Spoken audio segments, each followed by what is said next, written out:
think a lot of students have just gotten another sense of how to belong and how to create relationships outside of what were the traditional avenues. And a lot of my students talk about how they feel safe in the esports program, and that's their family, that's their community. And I think that esports gives kids a future that they might otherwise not have. Man, I wish that had been available when I was in high school.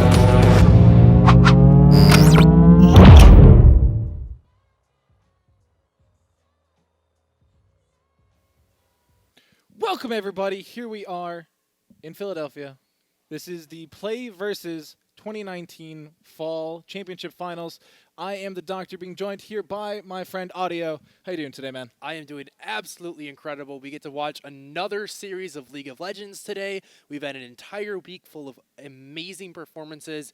This time, we're going to be heading over to Colorado High School Athletics Association, and they're going to show us what they've got. Yeah, I mean, they are actually in Denver, local host, so if you are in the area, be sure to check out those games live. You are going to be in for a treat. We do have Cherry Creek versus Gateway High School tonight, and I'm excited. This is going to hopefully be a very close-knit match.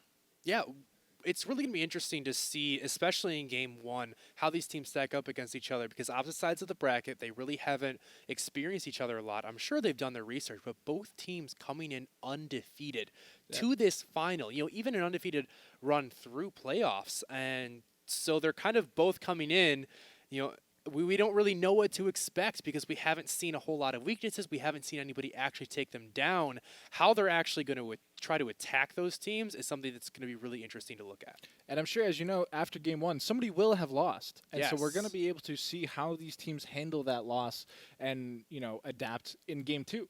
Because Game 1, they're going to come out hopefully swinging. They don't play too safe, that they can feel each other out. And then, like I said, adapt Game 2, make sure that they don't just get, slacked. I want to see some fireworks Game 1. I want to see the spicy picks, the one you haven't been showing in solo queue because you don't want it to get scouted, even playing on an alternate account. Who doesn't have 3 accounts?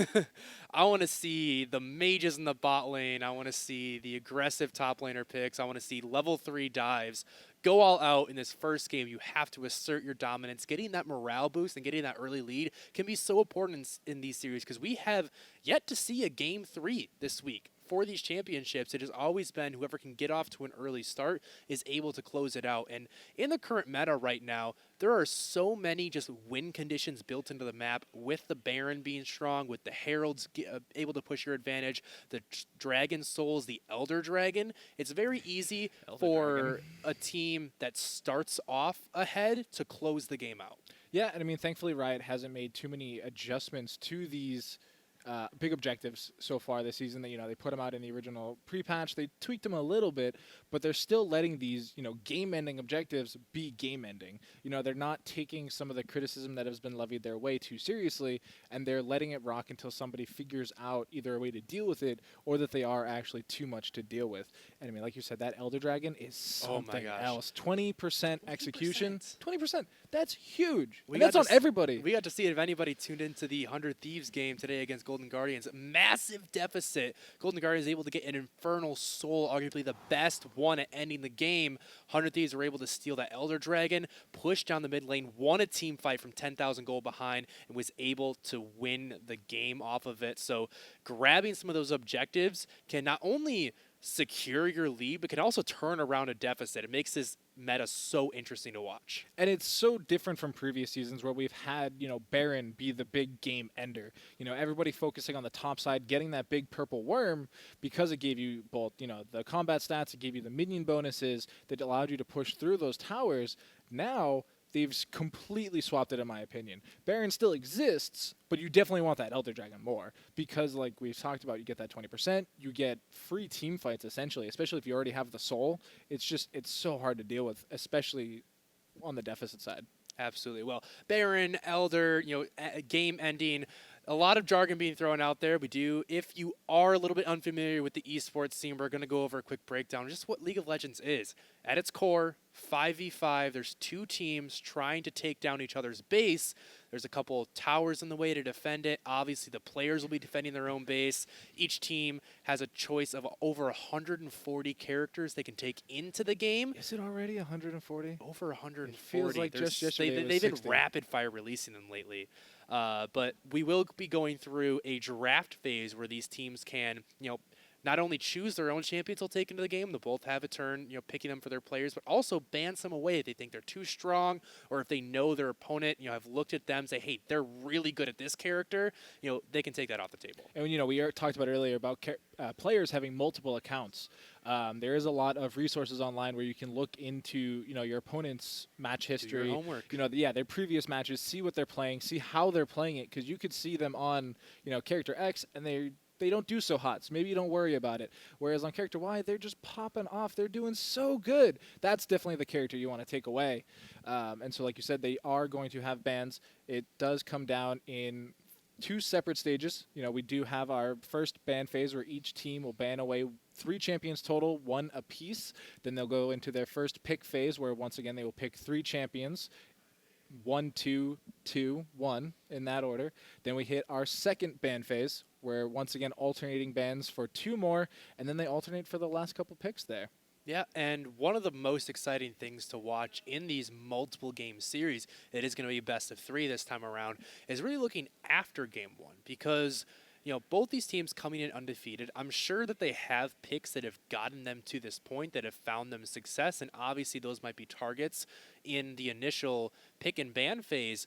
But just looking at how the meta develops over the series. Game 1, if the winning team has a specific pick that, popped off very strong, they were looking good on it, it helped them secure the victory, that could be taken away in Game 2. And then all of a sudden, the entire composition may have to be thrown out, bring in something entirely new. So how these teams adapt in Game 2s and most importantly Game 3s is really what I look at the most when I try to gauge, how strong is this team actually? Because you can be mechanically good on certain champions, but I really want to see how versatile are they? How can they adapt? Because adaptability is really the name of the game when it comes to League of Legends. Yeah, and like you said, 140 characters, that gives you so many different options, especially when in every game we're seeing a total of, 20?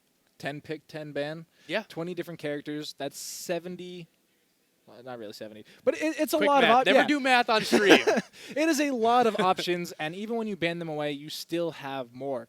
So that Game 3 comes around, we could potentially see 60 different characters in however long it takes us to get there. Now, we could see those. That doesn't I don't think we're exactly going mean to. that we should. There is something in League of Legends and a lot of online competitive esports called the meta, and it's basically the widely accepted, optimal way to play the game. League of Legends changes every couple of weeks. The developers will come out with what we call a patch. They might make something a little bit stronger that's been, a little bit weak, or they might take something that's really strong and, make it a little bit Not weaker. so strong. And so there's this kind of ebb and flow of certain champions or play styles making it into the meta.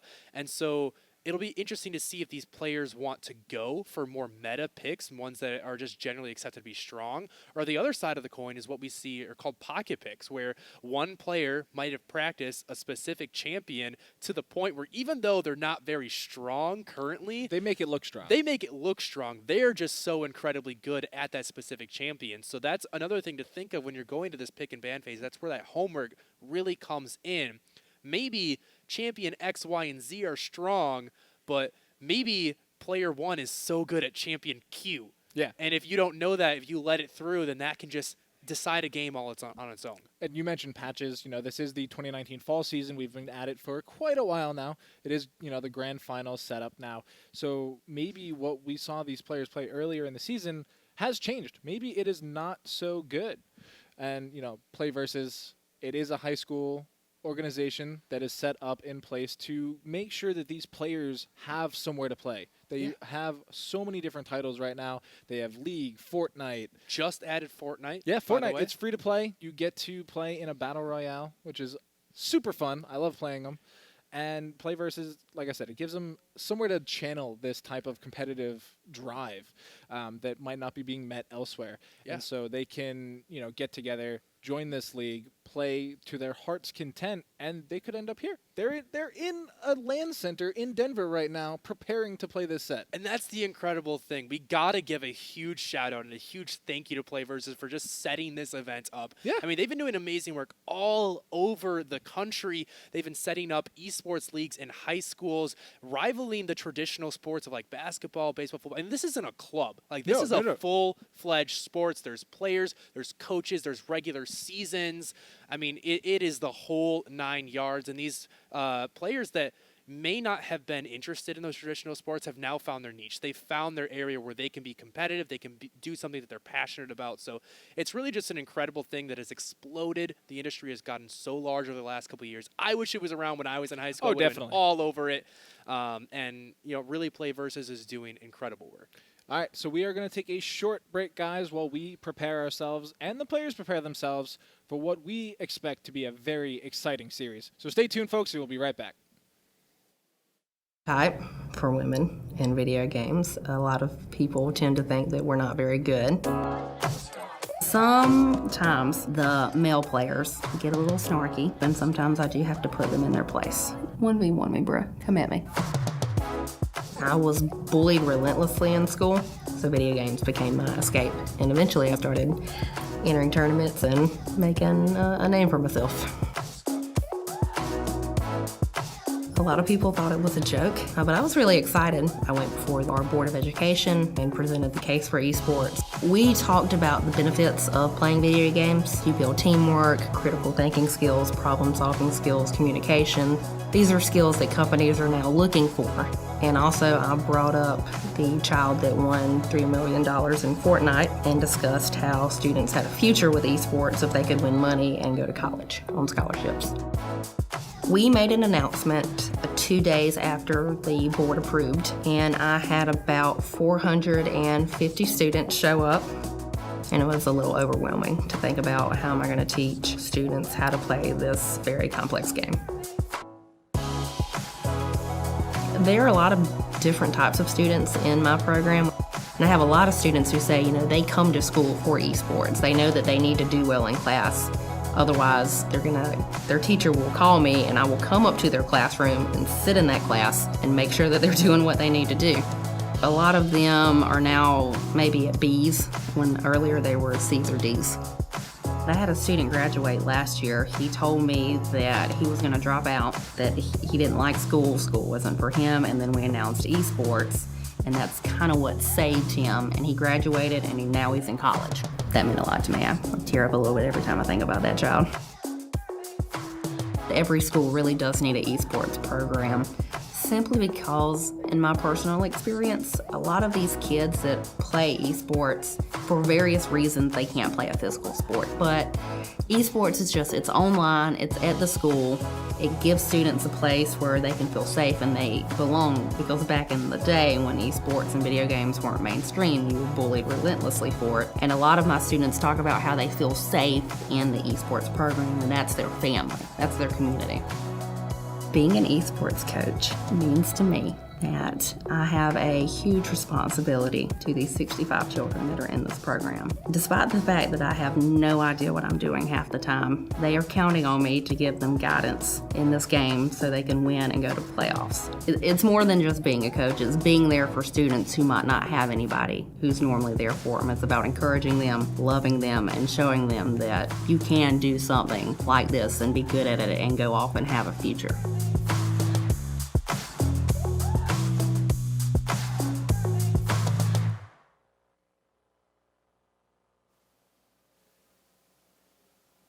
Welcome back, everybody. Once again, Doctor and Audio here to talk to you. We've returned. Yeah, we do come back every now and then to talk to you a little bit. We would hate for you to stay on hold for too long.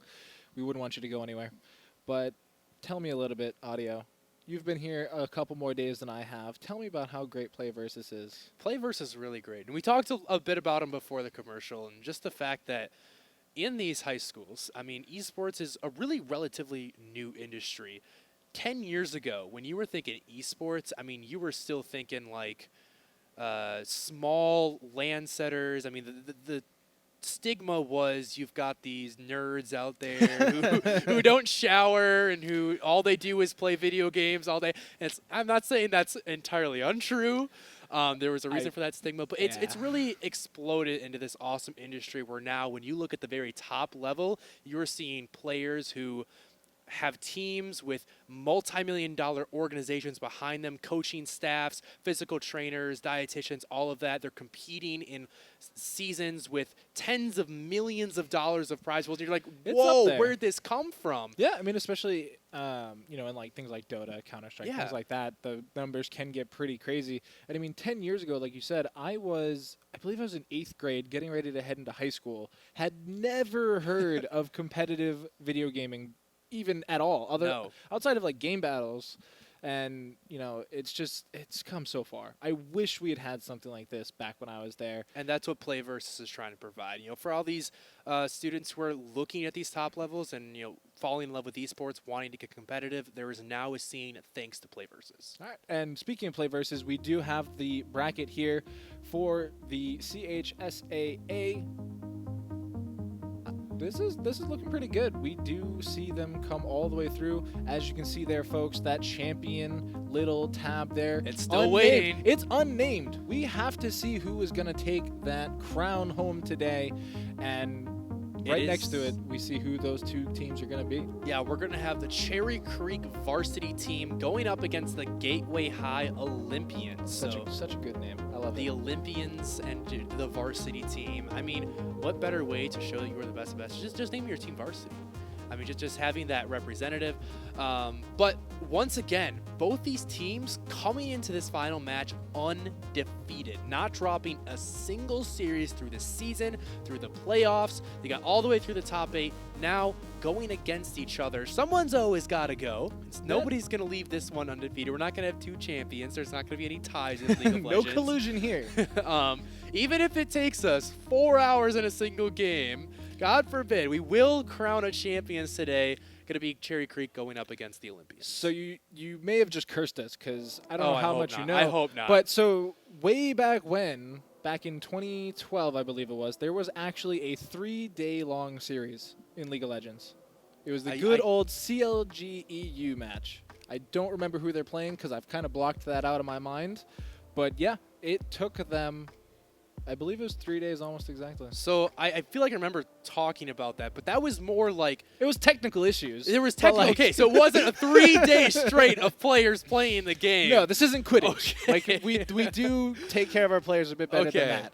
But I would say I don't quite believe that these players were just on stage in this game for 3 days. I'm not going to try to do the math in my head. Don't do math on broadcast. 72 hours. 72 hours straight. I mean, you wouldn't physically be able to do that. The game would just end. I don't think League of Legends allows a game to have that kind of runtime. Is there anything in place to stop it? I mean, I imagine the server will melt eventually. I bet it would. Yeah, no, you could be right.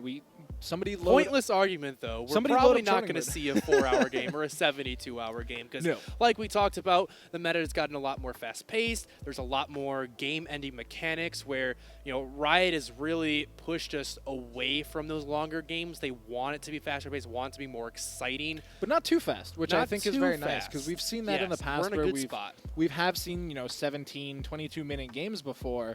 But thankfully now these game-ending tributes have been kind of time-gated because we do have to wait for, especially the Elder Dragon, because you do need to hit 4 dragons before it'll even spawn anymore. It used to be a 35-minute spawn point, but now it could be up to 40. It could be 60. Who knows? It could be 25. Yeah. Oh man, that'd be super quick. I don't want to see that at all. Don't. I feel like that's actually not too uncommon. If one it team is very common. is able to get all 4 dragons just themselves, I mean, you're looking at 23 to 25 minutes in the Elder Dragon, which, I mean, that's right after Baron spawns. Yeah, Baron does spawn at 20 minutes. And so for those of you who don't know what Baron and Elder Drake are, they are objectives on either side of the map. The map is split into... Well, it's like a weird diamond shape, I guess. Yeah, it's diamond, but it's split horizontally. Horizontal line. It's mirrored on each side. It's symmetrical. Yep. And so the only unmirrored parts actually are the Baron and Dragon Pit, coincidentally. One side has easier access to it than the other. And so Baron, big giant purple worm, spawns at 20 minutes. It does give you combat enhancements for, I believe it's 3 minutes. Correct me if I'm wrong. Yeah, they did just nerf it down to 3 minutes. And then once you can, take it down and earn those buffs for your own team, you have 3 minutes of both combat enhancements, and your minions, which are consistently spawning throughout the entire game, also do get some enhancements themselves to help you push through to the enemy base and take it down. Whereas the Elder Dragon, it does give you that sweet 20% threshold that we were talking about earlier. Execute him. Yeah, That's the really cool animation. You get this dragon breathing fire. It's really cool to see. But that's really the big difference. And like not a lot of people actually realize that Baron gives you combat stats, because the really highlight of it is the giant purple minions, and what normally just are little walking sacks of gold to help you along your day really become threats, where especially when you split them up across all 3 lanes, they can really start to pressure that tower. It's where you really start to break into the base, break down those structures, where the dragons are just pure combat. They're focused on taking down the enemy champions, really eliminating them, getting the man advantage, and then looking for the objectives after that, because you've just taken the entire team off the rift. Yeah, I don't know. I think a 25-minute dragon, Elder Dragon, would be not uncalled for. It happens a lot, because once you do get the advantage, it is easier to push said advantage. We've talked about the dragons before the Elder Dragon, which there's 4 types, 4 elementals, if you will: earth, cloud, fire, and water, ocean. And so they each give different buffs depending on which one actually spawns. And so they do have, their own little niceties. Yeah. But so you do have to, one team has to get 4, not just 4 total. One team has to claim 4 of them. We'll go over this as we're in game 2. It's a lot of information to take in if you aren't familiar with League of Legends. Yeah, there's a lot to learn. There's so much depth to the game, and it's really what makes you appreciate the players that are good at it as you learn more about the games, because not only do they have to have lightning fast reflexes, I mean, you're using abilities where if you are tenths of a second off timing, You're done. You're done Toast. for. And like, you can get locked up, you can get taken down, and that can just be the game over. But you also have to have an understanding over all of the champions in the game to know what they do, what their strengths are, all of the items in the game that you can build to augment your champions in different ways, the objectives we've talked about, what the perceived best way of the game is. Like, there's so much information. So if you aren't familiar with it, we will be going over it as we get into the game. If something is relevant to the game, we'll be talking over it. So don't worry about that. We'll make sure you don't get too lost. We're your guides here today. Just follow us along. We'll teach you everything you need to know, and hopefully we'll learn some stuff our own along the way. Always learning. Just like I'm learning about how great PlayVS is. PlayVS is very incredible. It's actually kind of crazy. I mentioned that I didn't really learn about esports until late into my high school career, thankfully to some of the orgs that were around back then. But I mean, it's crazy to think that if I were to just get into high school now, I would be able to play really any of the games I'm interested in. I've played League competitively. I've played Hearthstone competitively. I've been, a viewer of Fortnite. Rocket League's always on the radar too. That game's come so far. I remember when it first came out. I have grown to really love Rocket League recently. Being able to commentate over it here at PlayVS has been absolutely a blast. Shout out to Brino, who was my caster for that throughout the week. We didn't have any Rocket League today, but it's just a very simple game. It's soccer with rocket-powered cars. How cool is that? And almost it feels like zero gravity, because you're just flying over the place to find the laws of physics. So it's super fun. It's deceptively tough to play too. It is. It looks simple, but it is hard. You have these players flying all over the map doing aerials. But let's get back to PlayVS, because a big thing is, like you were talking about, there's these high schoolers coming in. They get to go onto YouTube or go onto Twitch, and they get to see these professional players making tens of millions of dollars playing these games. They play these games. They like these games. They say, hey, I'm good at this. I want to compete too. PlayVS gives them an opportunity to have that. But also, if they are competing, like these players making it all the way to the finals, there are opportunities beyond that as well. We now see even the collegiate scene starting to blow up. Yeah. There are colleges all over the country where they are offering full ride scholarships. I have the opportunity to go to a college where we have over 20 students that are on full ride scholarships to compete on these esports teams. And these colleges are looking at tournaments like this. They're looking at PlayVS and they're saying, okay, these players making it all the way to the finals, we're impressed with them, maybe we should go scout them. Maybe we should talk to them. Maybe we want them at our school. And so just even offering opportunities beyond the high school scene is something that PlayVS has allowed these students. Speaking of students, we do have the first game draft ready, so let's tune into that. I'm excited to see, because 140 characters, and I'm going to be honest, I don't know what these guys are going to pick. It could be almost anything. There you go. That's a lot of information to take in. You wanted to know what they were going to pick. There it is. All of the information you could ever want. Let's start to break this down, though. Okay, so we actually did just get word there was a visual bug. This is not the correct draft. So we're not going to break this down yet because we don't actually know what is going to change. This is a fun-looking draft, even though it's not the one we're going to be talking about. This is a fun-looking draft. I believe that was a draft we saw yesterday in our finals. So, I mean, we know exactly how that one would play out if it was those same players. But let's talk about a little bit about what we might expect to see. So for, we'll explain the champions as we get into the game. For the people that might know a little bit more, what we can expect to see right now, the meta is very focused on grabbing an early strong bot lane. So we see a lot of Misfortune and Aphelios, the two premier AD carries, because they have strong laning phase and strong team fighting specifically. That is an important part. With the importance on Dragons, on Heralds, and on Barons, you really want to be able to group up with your team early and have a lot of power to sway the fight so that you can be the one to grab those objectives. Yes. I agree. Yeah, and I mean, we mentioned AD carries, they're typically paired with a support of some kind, and so to complement Aphelios and Misfortune, we have been seeing a lot of Braum, Leona, and some Tahm Kench a little bit. Yeah. And so all of these characters, like you said, they're very good early. They do have some good team fighting abilities, and they're not terrible late either. No.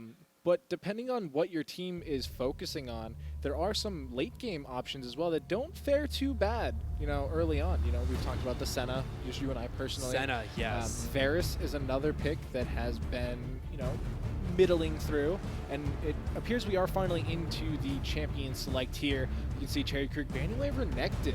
Yeah. One of those top laners that kind of has always been relevant. He's never not been like something to get picked except for like a couple months here. And it's a mixture between that early lane dominance.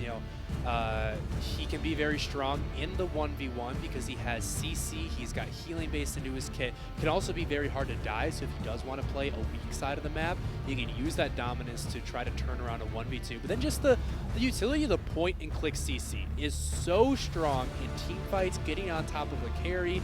All the damage he's able to soak up with the healing, so I like the takeaway there. We do see Cherry Creek on the blue side, so they will have the first pick in the rotation. Will then go to Gateway High School, grabbing 2. Returning to Cherry, it's going to grab 2. Gateway will grab their final, then we'll go into some more Bandits. Yeah, and so you mentioned that Cherry Creek's going to have the very first champion pick available to them, which is very good because you get to pick just the absolute silly strong champion. Yeah. You're like, this champion has to get picked first, and there's the Senna. Senna, a champion that we were talking about at length earlier, I think is incredibly strong, borderline overpowered right now because she really has it all. She's got a really great laning phase. She's got heals, she's got CC, she has shrouds to protect her laners, and then she scales like a monster throughout the late game with the infinite scaling mechanic on her CC. It's going to be taking the Xayah and the Nautilus is what she's going to be going up against. I'm going to be hopeful that it's not a support Nautilus. Okay. But that's interesting. If it is, then that's actually a very hard lane for Senna. That was one of the lanes that I had in mind earlier, talking about some of the things that could go wrong for Senna, because there's a lot of crowd control in that lane, a lot of opportunity to lock Senna down and, just take her out, really, and not allow her to get to that scaling point. And Cherry Creek seems to be very aware of that opportunity, going with both Olaf and Akali. Akali, an assassin, very good at taking people out very quickly. And Olaf's not too shabby at it either. Olaf, a very strong early jungler, and with the changes to the jungle, the camps respawn a lot faster. Oh, yeah. For some of these champions that don't clear as fast, we've actually seen junglers just focus on one side of the map. Say, hey, I'm just going to take blue buff, Gromp, and Wolves. I'm going to gank. I'm going to come back and take those camps again. I'm going to gank again. I don't care about the red side. My top laner can have it. But Olaf, one of those champions, clears extremely quickly, and so he can actually benefit from the changes to the jungle where he just gets so much farm and just goes so far up in experience and gold over his opponent. Also has very great ganks as well.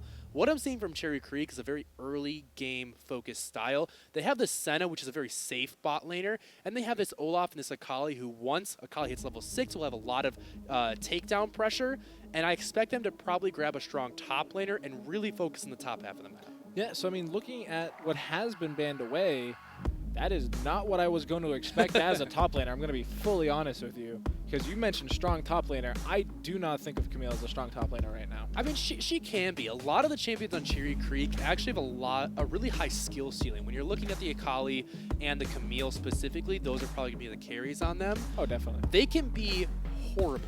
If you do not play them correctly, they are very squishy. They get taken down almost immediately. They look like they do nothing. They can also be completely overpowered in the hands of a good player. They make it look like they're the most broken thing in the game, right? Has to remove them right now. It's not fair. So it's really going to come down to Cherry Creek executing on this. When I look over at the other side at Gateway Hive, they have a much easier to execute composition. It's just what I was thinking, actually. It was how much easier it is for that team to just go in, press the ultimate button, and lock everybody into a spot.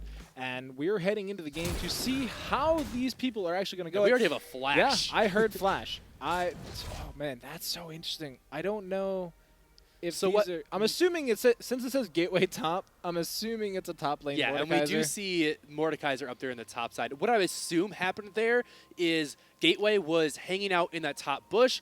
Most likely Cherry Creek moved as a 5-man squad through the top lane, wrapped around where they couldn't be seen, walked into the bush. Gateway was like, oh no, I'm 1v5 right now. Flashed away, probably put a ward over there as well. But just good job by Cherry Creek, able to get an advantage before the game even really starts. Yeah, and I mean, Flash, you didn't actually see it there. We heard it.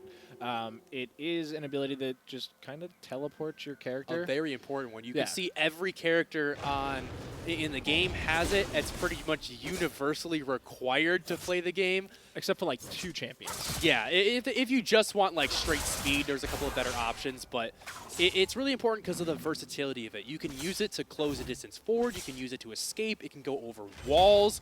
It's just almost essential to get yourself out of sticky situations and secure takedowns. And I mean, essential is really the name of the game here, especially on Mordekaiser. He does not have any gap close abilities. He does not have any way to get over the walls or even just move his character. And in a matchup like Camille, who does have a stun and a way to lock him down, it is so vital for that, especially because Olaf, we can already see him finishing up his bottom side of the jungle. He's going to do a full clear and then probably head back top and try and gank him and take him down because he doesn't have that flash. That's what I would expect, but level 2 coming in, that was just barely missing. That could have been dangerous. Big engage in, Battle Dance coming in from Resp. It does get the snare, but look at how much crowd control is coming out of this Gateway High squad. They traded back very nicely. Yeah, that was really good by the Xayah. I liked the move from Respect, knowing that Nautilus missed the hook. He knows he can now go in without any threat of being punished for it. But Xayah was able to set up the feathers nicely, gets a double root on the backside, preventing them from dishing out any more damage, and trading back quite nicely. And this is actually a very volatile bottom lane. Lots of CC opportunities on both sides. Lots of damage on both sides once we head later into the game. And there it is. Big stun coming in. Gateway is going to have to hold this. He is going to get hit by the slow from Pyro Beat. But those minions are in the way and blocking him so that he cannot get it. One more axe. He's going to get another one too. This no flash. Yeah, first blood going to come out there for Cherry Creek. Olaf going to take that money to the bank. And it is going to be 400 gold. And that's exactly what I wanted to see. This Camille is really what they drafted around. They want to break open this top side of the map, and you saw Pyro Beast start on the bottom side. He pathed up towards the top, and blowing the flash on the Mordekaiser early, really that was just some disrespect by Gateway top. If you don't have flash and you know Olaf is going to be pathing up there early, you have to be more respectful. It's just so difficult because Camille does not clear the wave as fast as Mordekaiser, so it is going to be constantly pushing against her, and it just opens up the opportunity for Olaf to keep coming back. And so we are going to have to see how that progresses as Camille gets more and more money. Yeah, unfortunately, Iriak was not able to pick up the takedown. Did get an assist, but we do see Pyro Beast with that one here. Now back up onto the map after that initial first clear. He will probably look to go back down to his bottom side with the Krugs and the Raptors. The Dragon is going to be spawning here in about a minute. Try to relieve some of the pressure for that bottom side and wait for an opportunity to gank top again. So I'm curious, you mentioned the Dragon. It will be spawning soon, but with the, gateway bottom lane so far forward, it is a little bit risky for Olaf to try and take it. Do you think it'd be more suited for him to just clear his jungle and go top again and get gateway? I think he should come down here and big get a fight. engage here. Two-man battle ant's going to go in. No low health bars just yet. Respect. Staying safe with the shield there. And we do see Pyro Beast on a ward. Oh no, he spotted. They do have vision of him. Great hook in from Fundon. Knock up there. Fundon takes him down and is, that's a good trade. It does relieve some pressure too. Another engage here in the middle lane. Mergin going in. No level 6 just yet, but that's so much damage. Flash Ignite goes in and traded, but he doesn't get taken down. That was so incredible that the Akali did not fall. Great all-in, even without the ultimate, knowing exactly how much damage they had, able to take that one down. You see Gateway High picking up the Infernal Drake there, and that was just a case of Pyro Beast being at the wrong place at the wrong time. Well, actually, it wasn't even that, because he had no way of knowing the ward was there. like that he went down there because there was a lot of pressure. Hang on. Another big engagement here, gets the stun. Level 6 comes out for Gateway. He's going to get it. He should be getting it down. Flash away, flash in. Gateway takes down Iriak, and that is a fantastic comeback for him. That time he had the flash available, but what a clutch level up right as Iriak goes in. Mordekaiser hits level 6, gets that small heal. It's able to put down the ultimate, which steals away some of the stats of the Camille, able to just give him the edge to survive there and turn it around. That was both incredibly well played as well as a bit of a stroke of luck. Yeah, I mean, it's very difficult to keep total track of the experience levels in the top lane. And, that pretty is a picture-perfect example of why it's so necessary to keep track of that. Because if Iriak had not gone down that level, if Gateway hadn't been able to hit level 6, it's done for. Yeah, it doesn't go his way. He does, become toast, give some more gold into Iriak's pocket, and all of a sudden his top lane's over. But now that Gateway has, his own gold source, he's able to pick up the revolver there, and now, I don't know, this top lane could be a lot more difficult for Iriak without more jungle assistance. Yeah, it really feels bad. It feels like all the work that Cherry Creek did to put that lane behind at the beginning of the game is now just all thrown back in their face because the Mordekaiser was able to find his own advantage, even that up. But speaking of level 6s, you see both the mid laners with theirs now, Akali and Diana, become much stronger, have a lot more all-in potential once they hit 6. So I expect the junglers to now be able to look around that mid lane, or the mid lane to roam. Insta-flash away, but the flash in from Pyro Beast just to get that slowdown there, trying to get damage down. Minion the snare block onto Fundon, but he's going to be able to flash away as well. That's a lot of summoners burned down here in the bottom lane. That is twice now we have seen Pyro Beast get caught up on a large wave of minions and not be able to path correctly towards the champion who's trying to chase down. Oh, snare not going to connect that time. Very luckily for Iriak. And this top lane has just been upturned. It's so backwards from what we saw not even 5 minutes ago. I mean, we do see Iriak still with about a 10 CS lead, has the Tiamat to try to find some wave clear. With that, he'll probably be looking to shove in the lane and then roam around with his jungler, meet up maybe with the Akali in the mid lane, and try to aggress on this top half of the map. That's still what I want to see from Pyro Beast. That's what they drafted for. You really have to play to your win conditions, come up here on the top side. The Rift Herald is available. That is a very strong objective. If you can take one early, you have the chance of getting a second one later on. So I want to see Mergen shoving out this wave and then looking to roam with his jungler and his top laner, try to take that one down. Yeah, no, you mentioned the Rift Herald is very strong. The reason it's very strong is because when you do take it down, you do get its eyeball, which you can then use later. You use it as a summoning tool. Better than it sounds. Yeah, it's kind of like a, not a medal, not a trophy. What am I thinking of? Like a plaque. Yeah, you earn a plaque for taking him down, and you can use it to then later summon the Herald in a lane and it just does a bunch of damage to a tower. Just like Iriak is going to take a bunch of damage from Gateway right now. Ultimate coming out, slams him down. But Pyro Beast is here in the wings. Survive? Iriak has to survive the ultimate, which he does. Goes down with the Hex Tech ultimatum, but it is not enough. And now Gateway has to fight unstoppable Pyro Beast, and it is not going to be enough. Pyro the Beast gets the shield. takedown, but in the mid lane, Bergen's going to survive.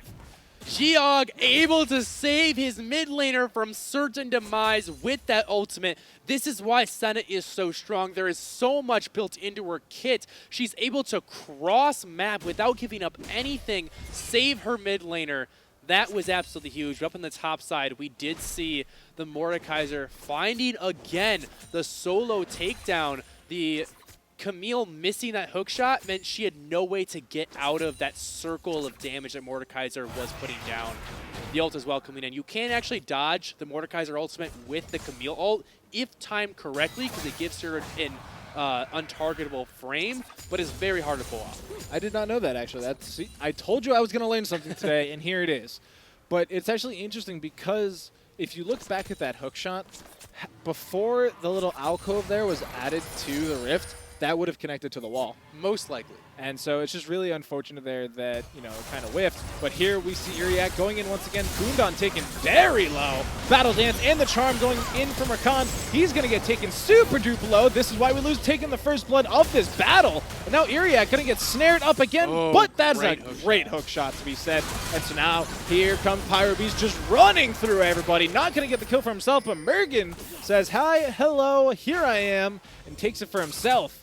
But what was that, 1-for-1? That's 1-for-1 trade, but That's it was the a messy one. jungler that went down for Cherry Creek, and with the Cloud Dragon now up and available, that means it should go Gateway's way 100%. That actually was very unfortunate for Cherry Creek. Hang on. Mergen jumps in, does not get the dragon, but there's lots of people going down here on the side of Gateway. Cherry Creek is doing everything they can. Mergen picks up 2 for himself. Can he survive, though? He's into this darkness.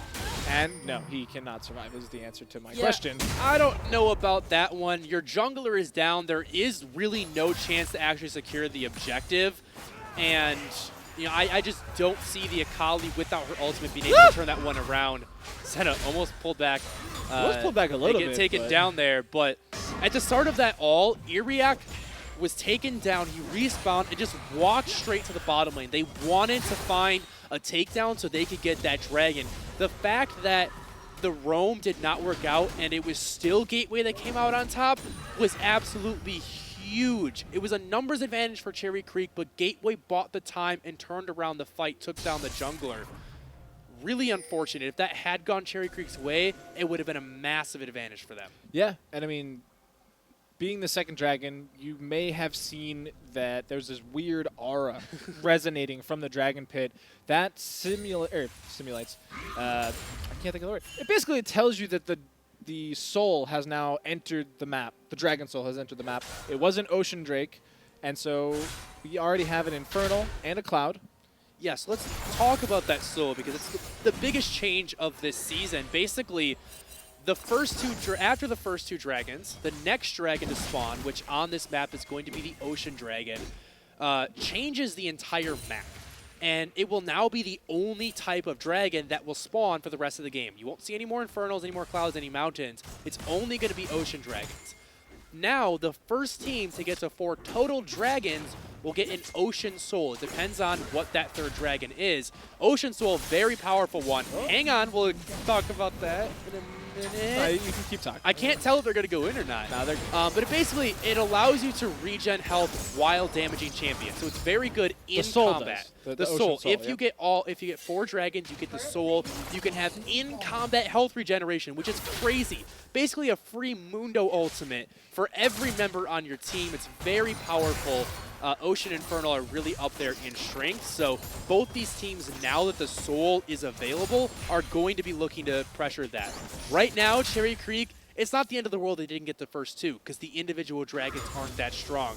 But now you really have to focus on grabbing those dragons. Yeah, and I mean, each individual dragon does still give you its own little bonuses. So the Infernal Drake gives you a couple percentage bonus attack damage and ability power.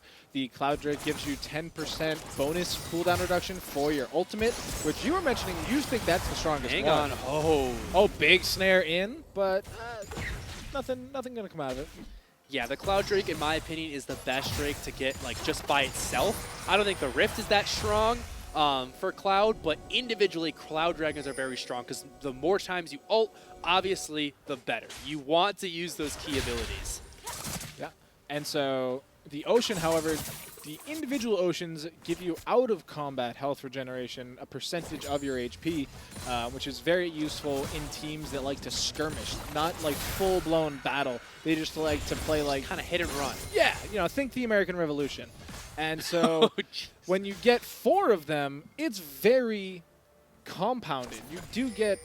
I'm actually not sure how they stack, hang on. but we'll have to Pyrobeast see how is down this here. stacks. Kundong getting knocked up. Charmed up, drops the ultimate and flashes away. Is going to survive into that Ocean Bush, but gets tagged by the axe there. Oh, man, so close. Pyro Beast with the tag. He's going to get him down. Mergen surviving once again with the friendly bonus there. And so now we'll have to see how this pans out. Wabe going to dash out with the flash. It's not actually a dash. It is more of a blink. But Gonna be a 1-for-0 there in favor of Cherry Creek. 2 fights breaking out simultaneously. The jungler coming down to the bot side of the map, and then at the same time, Kenny on Gateway High was able to find an engage onto Mergen in the mid lane. Unfortunately, Mergen was able to slip away, and so that means they weren't able to equalize the trade. But you saw their Gateway top roaming all the way down from the top lane to the mid lane to try to help out that play. That left Iriak alone on the top side. He almost got that entire turret. yeah, he did a lot of damage because, while Gateway does have teleport, it was down. It was on cooldown. He wasn't able to use it. He had to take probably about 2 minutes just to walk down and back, plus the time it took to do the battle. And so now with these Ocean Drakes spawning, we do have Sage with his teleport available. Neither top laner has theirs, but Mergen has the Ignite available. He has half an item. Fudon going in, playing Brave Face, but can he snag anybody with that big, giant anchor he's carrying around? The answer is not yet. He will. Pyrobeast has to be careful. He's been caught out a couple times now, especially around the dragon spawns. Very squishy on the Olaf. You don't build a lot of resistances. It's kind of just like pure damage you're running in. And when you do ult, you lose some of those passive resistances that you have. So it is going to be started up here by Gateway High. These are ones that you don't want to let go over. Sage going to get rooted up, pulled over as well. TP coming in from Gateway. That should signal the end of this fight, basically, because it is a 5v4. Oh my god! Did he steal that with an axe? Yes! No way. Pyro, you god! Okay, so, I mean, I assume that Kenny just miss-smited there. That was absolutely huge. Pyro Beast with the axe over the wall. So, like, let's break that down, why that's so crazy. The junglers usually bring a spell into the game called Smite. It does a massive amount of damage to a monster. You can't use it on champion, but you can use it on the dragon specifically. So you would assume that Kenny, who is in the pit and has Smite available, should be able to just wait until the dragon falls below that number, smite it, and nobody should be able to take it away from him. He smited just a smidge too early, left the dragon at, I think it was like 30 HP, and the Olaf axe over the wall was able to take it. We talked about how Pyro Beast had been the reason they lost those early couple of dragons. He has more than made up for it in my mind. Oh, definitely. It does, halt that, soul progression for Gateway. They now have to wait a little bit longer to get the 5-minute spawn time of the dragon. But it's such a morale boost, too. Yeah. Because they were definitely feeling it. They're a little bit behind. They're ahead in gold now. But, like, individually, we have, Gateway just bopping. Iriak, the bottom lane's doing very strong, pushing aggressively and being, very upfront about it. And losing the first 2 dragons, it's kind of demoralizing. You're like, man, I really wish I had gotten those. Whoa. Sage getting completely annihilated here. Gonna go and use the stopwatch there. Does drag him back in, trying to stay alive. And Iriak gets the small little heal there, but it's not It's enough to keep him alive. And we can see Iriak now with the Triforce completed. So much damage to this. Oh, what are you doing? Pushing Why are right you back there? up. Does get interrupted, and there's Foodon with that big giant Sage. That one with- is. Oh, man. You thief. He stole that. Hey, he's the carry. He deserves it. Which, actually, he's like sneaky.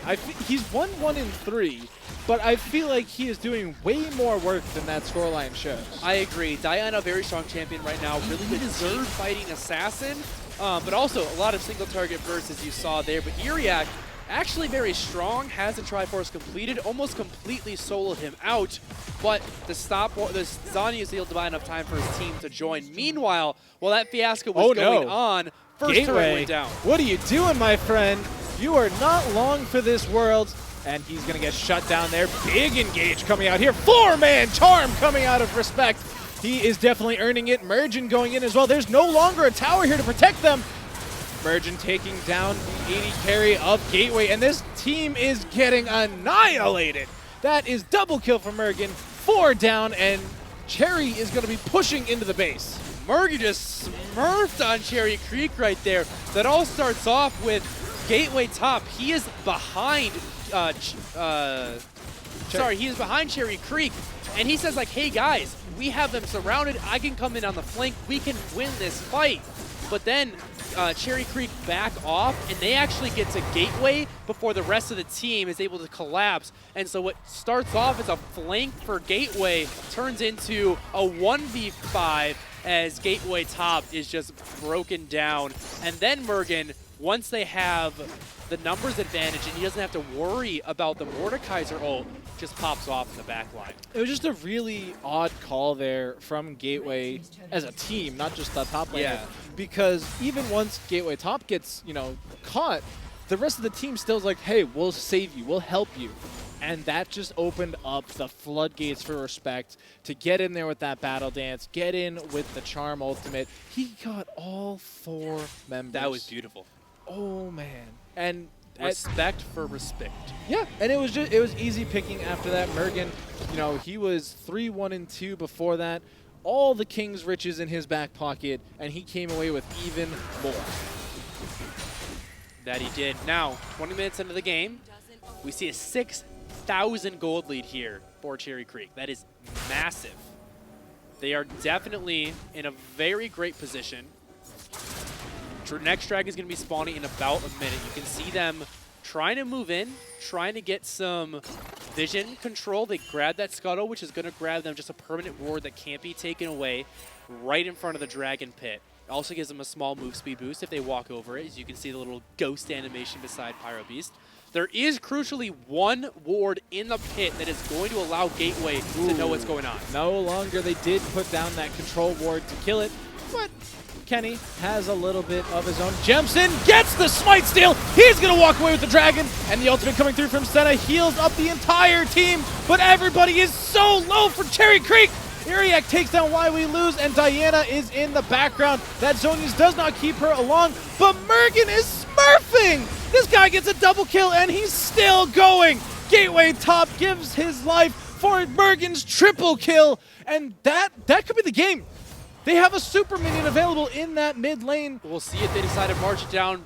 Death timers are still pretty low, only 10 seconds on the ADC. They're going to make the safer play and go straight for Baron. Kenny says, anything you can do, I can do better. He jumps into the pit. This time does not miss the smite, steals the dragon away. They're 1 away from the soul. However, Mergen just kited around that fight so beautifully, dished out so much damage, and actually, with low health bars, Cherry Creek's not going to be able to take this one. Yeah, unfortunately, they're not a Baron team comp. They're a very team fight focused team comp.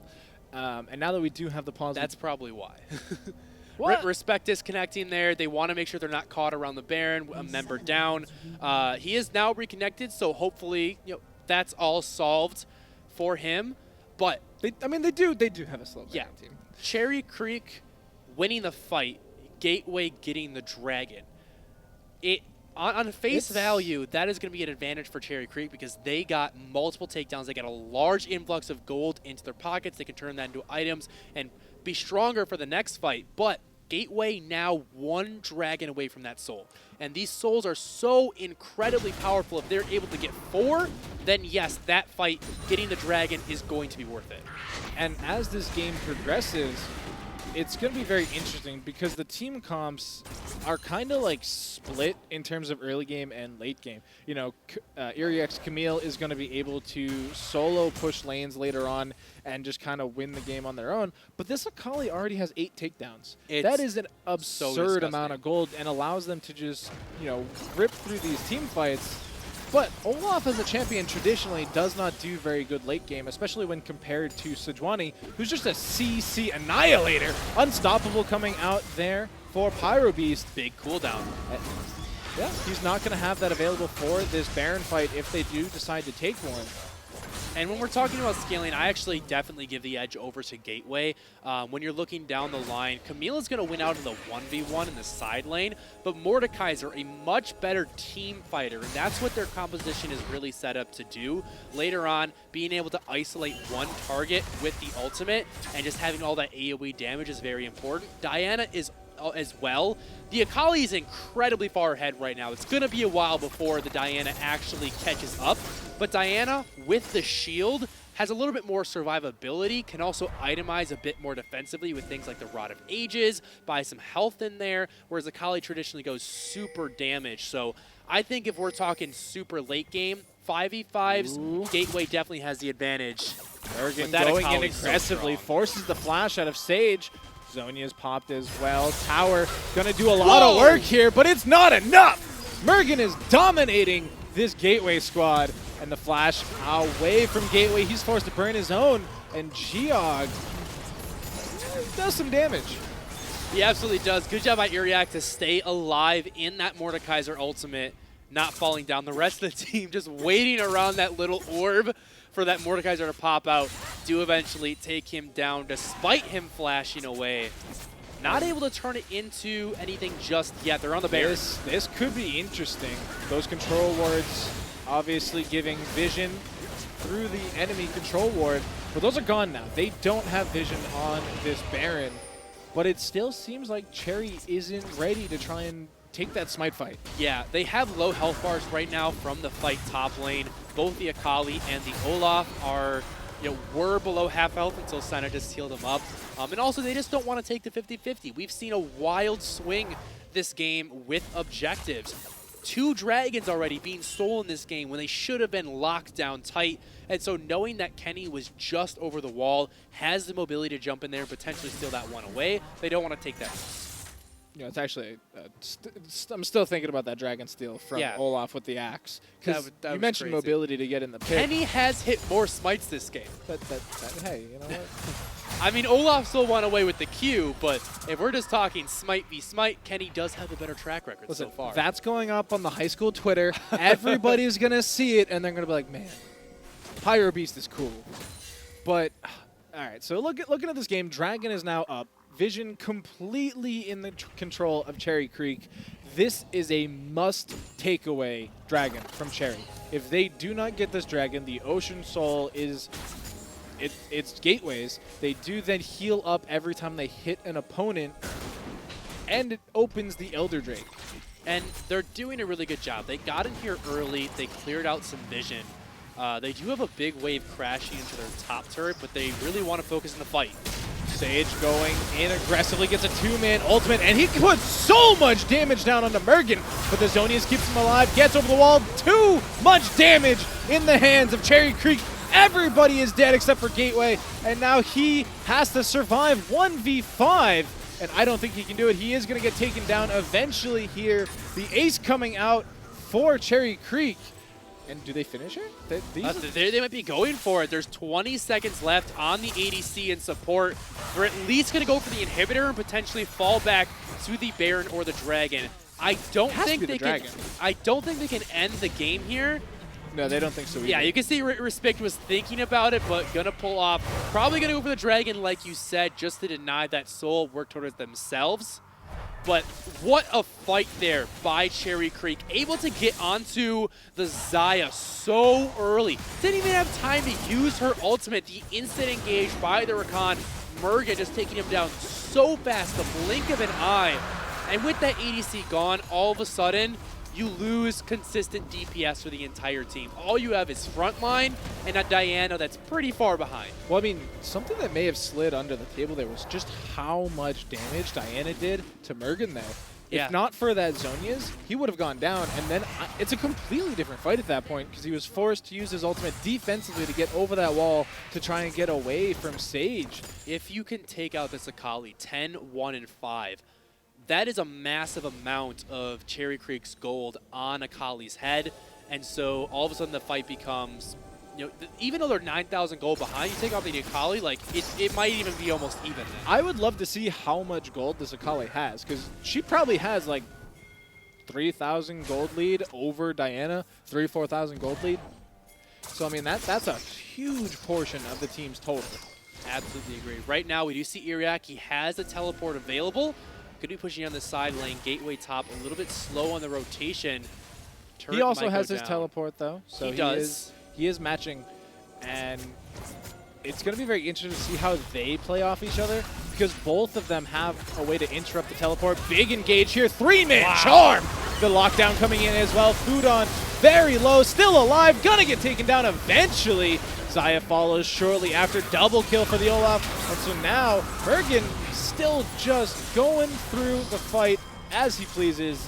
This is probably going to be it for the game. The only one left standing is Kenny. And that is 5 full health members available for Cherry Creek. And Cherry Creek, this is like the 4th time they've made this play, but they go to the Baron without the intent to actually take it. They are simply trying to draw gateway in, say, hey, you can't give this over to us, you have to contest it, but if you do, we're going to turn on you, we're going to win the fight, and that's how they close out the game. That last team fight there, so clutch for Cherry Creek. Very clean fight there.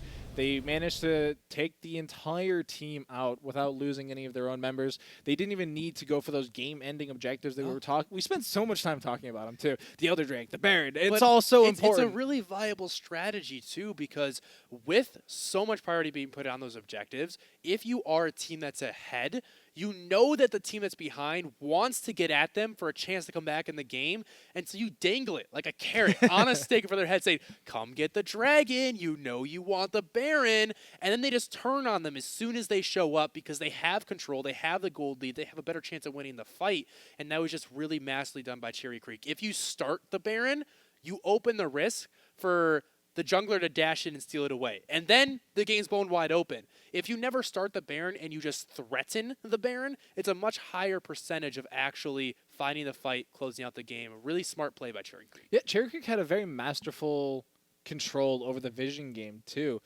Those last couple of objectives there, we would see them go in, clear out all kinds of vision from Gateway. And so every time Gateway had to go for those objectives, like you said, for the golden carrot, they had no way to see what was happening, and all of a sudden Cherry Creek just finds them out, takes everybody down, and then does whatever they want, really. They take their own objective, they take the inhibitor, they push on through for the victory, and so it's a very meta or big picture thing that gets lost a lot of times. But series is not over for Gateway. Not by a long we shot. have a best of 3. Going into that second game, they'll have another chance at picks, and bans can throw it all out if they want to, draft an entirely new composition, or if they think that the composition wasn't the problem and it was just some small individual mistakes, they can just run it back if they choose. I'm looking to see that Akali taken off the table, though. Yeah, get rid of Mergen's Akali. So much disgusting. control came out of that, and it was not even like it was. Like they had the tools to deal with it, but it was just too much. Mergen was just too good. Sometimes that happens. So Sometimes that's one of those picks where Akali, we talked about at the beginning of the game, very high skill ceiling. It can look terrible in the hands of a bad player. It can look phenomenal in the hands of a good player. Mergen has proven he's a good player, and so allowing him that champion I think would be a mistake in Game 2. Put it on the ban table, put him on something a little bit worse. So we do have a special treat for you guys real quick. I think we're going to send to it right now. Enjoy this, what do you want to call it? Little Commercial. treat? Well, it's a commercial, but hey, I'm trying to be Special commercial. special Super commercial treat. commercial. Think of it like ice cream after a Sunday dinner. Welcome back, everybody. Doctor and Audio back on the desk. I hope everybody got their snacks ready for what is hopefully, and what I expect to be a very exciting game too, as we check out the players and their adaptions. And we did have that Gateway commercial. And That was incredible. Not the old school PC commercial. No. I'm talking about Gateway High School. They made their own commercial, and it was sick. That is awesome. That's not something we've actually seen yet before, but the fact that they're so passionate, so invested in this scene that they're going to go out and make it their own commercial, and seeing that on stage in Denver. Remember, this is a live showing. If you have a chance, go check it out. That's got to be a morale boost, especially after that hard loss game 1. Yeah, I mean, and I don't know if you've ever made hype videos like that. It's not easy, first of all. No, it's not. Second of all, if I'm on that stage and I'm a player and I see my name in lights, I am so I'm ready to amped. go. I'm ready to hit the Rift game 2, pick my signature champion. I don't care what the coach says. I'm picking my champ, and I'm going to carry 1v9 if I have to. So those Gateway players are definitely going to be on a different level this game, I feel. And That's the hope. yeah, I mean, they have to be, really, because it's do or die time. And so we'll have to see if they can make this comeback. Take it 2-0 is what they have to do now. It's a first to 2, and they could be the champions yet. Yeah, they absolutely could. Let's talk a little bit about what they actually have to do, because obviously the height video going to be a plus, the mental coming in. We'd love to see them pop up in their signature champs, but let's talk about what they actually have to do to come back into this game. One of the biggest weaknesses. Ban Mergen. Ban Ban Mergen. Mergen. Just ban the player. Hey, Kick Mergen off the I've stage. seen it done before. Bring in the sub, make them come in the substitute. No, but one of the biggest weaknesses that I saw with them, their top lane was really solid. That Mordekaiser was able to turn around fights even with a deficit. The jungler had a lot of good pressure in the right spots earlier on. And the mid lane, the Diana did fine, like up to level 6, is when Morgan started roaming around that he really started popping off. I was not too impressed with the bottom lane. And there was a lot. It's not exactly all on them. You had an incredibly fed Akali jumping on that Xayah every single fight. That is a struggle to deal with. As a fellow ADC player, I know the pain of a fed assassin just ruining your day. Spam that R key as Xayah to make sure that you don't get blown up.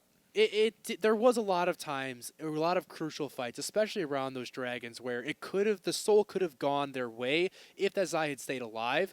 But she died with the flash, the heal, the ultimate up way too many times. So I think if they want to go back to the Xayah, I think the Xayah is a safe pick.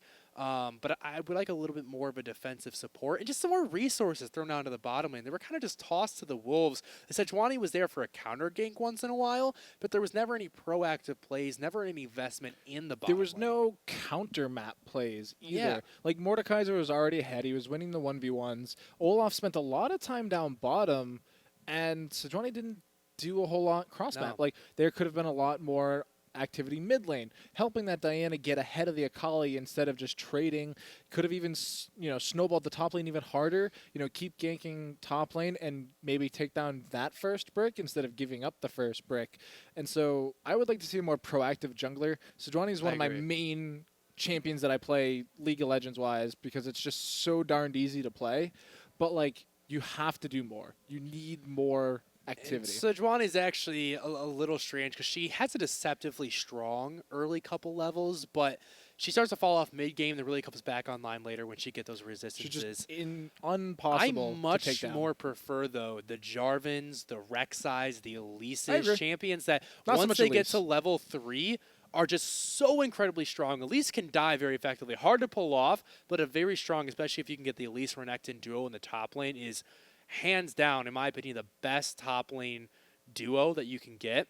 But I would love to see the jungler picking up a more aggressive level 3 pick, and then, like you said, getting proactive around the map. Because I think it's hard for Sejuani to go up against the Olaf or a Jarvan or a Rek'Sai, and you don't win that 1v1. So when you're trying to make these early proactive plays, if the enemy jungler's there, you're just going to lose 9 times out of 10. Yeah, I mean, so I don't like spiders, so I would like to not see an Elise. But Jarvan, I would wholeheartedly fall behind in a Wouldn't Jarvan. want to see the Elise just to watch her get squashed. No, I'm really not a fan. No, that's fine. I've actually played a lot of Elise because the Victoria skin. It's very tempting to bust out that golden I did it, token. But I definitely agree with an earlier jungler for Gateway. Just more. I mean, you can even pick the Soraya. Like you said, she does a couple good early levels. Just do more with it. Yeah. Bottom lane wise, the Xayah pick you talked about, I definitely agree with it's a safe pick, but it's safe. There are safer picks, and so maybe put. I'm thinking something with a little bit more mobility. So, you have the Lucian, which is a very strong pick right now. Which we saw in the hype video. We did see it those in the of you hype who video. watched. Bring that one out. You have the dash to actually make some distance between you and those champions dashing onto you. Other things, I mean, the Misfortune, it doesn't seem like it's actually a little bit less safe than the Xayah, but there's a lot more zone control. You have the slow, you have the strut to give you a burst of movement speed to get out of situations. So, although Xayah does have that kind of get out of jail free card with the ultimate, You have to use it. and that moment of untargetability, you do have to use it, but it's also it's an ultimate. So like when it goes on cooldown, there's a very large window where Xayah is more vulnerable than a lot of other marksmen. And I think if you pick something like the Misfortune or the Lucian that's a little bit more agency built into the actual kit, then you have more tools to keep yourself safe. Yeah, I mean, those are both earlier game jungles, so it keeps with the theme that, they might want to be looking for. If I'm the coach, though, I'm maybe looking a bit later. I'm looking at a Tristana, a Caitlyn maybe, both who do have, an escape tool that is a lot lower cooldown. Tristana, you can use it offensively as well. It does reset when you get a takedown. But, like, you also have the additional bonus of the range advantage. So even if Cherry Creek does go with that Senna again, who does get the range bonus herself, they can counter that with their own long-range champion. Yeah, I think that'd be a really great. They're not meta, but like Yeah. sometimes you got to play around with things. Yeah, sometimes going meta isn't actually the best scenario. I mean, we've seen this when you look at G2 in Europe. Arguably one of the best teams in the world. They got to where they are by playing crazy champions. People were like, no, that's not meta. That could never work. But they were so good at the champions that they played that they made them meta. And, that's always a viable strategy. We talked about the pocket picks. If you have enough experience on a champion, it doesn't matter how strong or weak that champion is. If you can perform on it, that is what matters, is that you can actually show up. So that could be a really good option. If they're feeling a little bit down after game one, they can definitely say, hey, let's go back to comfort picks. Let's go back to what we've been playing for the last 3, 4, 5 years, like what we like. Let's have fun with this. Yeah, I mean, the meta is the meta for a reason, obviously. Yes. But it is not the end-all, be-all. There are 140 options. It's a lot. Now, some of them are just flat-out terrible, I'll be honest with you. Like, You're telling me we shouldn't see a Teemo jungle? No. No, you're not telling me that? Also, no Soraka. Soraka is not a Easy marksman anymore. Soraka. Crit bananas are no longer a thing. Nobody expects the banana. The banana's huge. I remember when it actually used to grow in size as it moved. That was It awesome. doesn't do that anymore. But anyway, there's 140 options, folks. That is... Sorry, I tried to do A quick lot. math. Yeah, it's Don't do math on broadcast. Yeah, I'm It's the sorry. third time, 3 strikes, you're out. All right. Anyway, but like you could pick genuinely anything. I don't know if it was on broadcast earlier, but you mentioned picking mages in the bottom lane. Yeah. That was a big meta shift last year that we saw. We did see a lot of champions that were typically mid lane only. Syndra, Swain, Ziggs. There's a few I can't even remember. Cassiopeia is the big And one. Those mages, like, that's actually an avenue if they are willing to explore it. It's not for every ADC. I mean, it takes No. a lot of It's different. practice because for the longest time, ADCs have only been marksmen. Yeah. And it's only been recently, within the last season, that mages have ever entered the bottom lane. But they do offer a lot more early power. Their level 6s are much more impactful because their ultimates can actually give them all-in threats, where you're looking at most other marksmen, their ultimates are utility or safety. It's not a lot of damage. And also, like, they have more raw stats, more defensive items that they can buy. They're just better early game champions. They can protect themselves. They don't need a support. Yeah, and so I mean, probably the thing that's missing in what we're trying to explain here between the difference between a mage and a marksman is that marksmen are very auto attack focused. It's Their the glass cannon.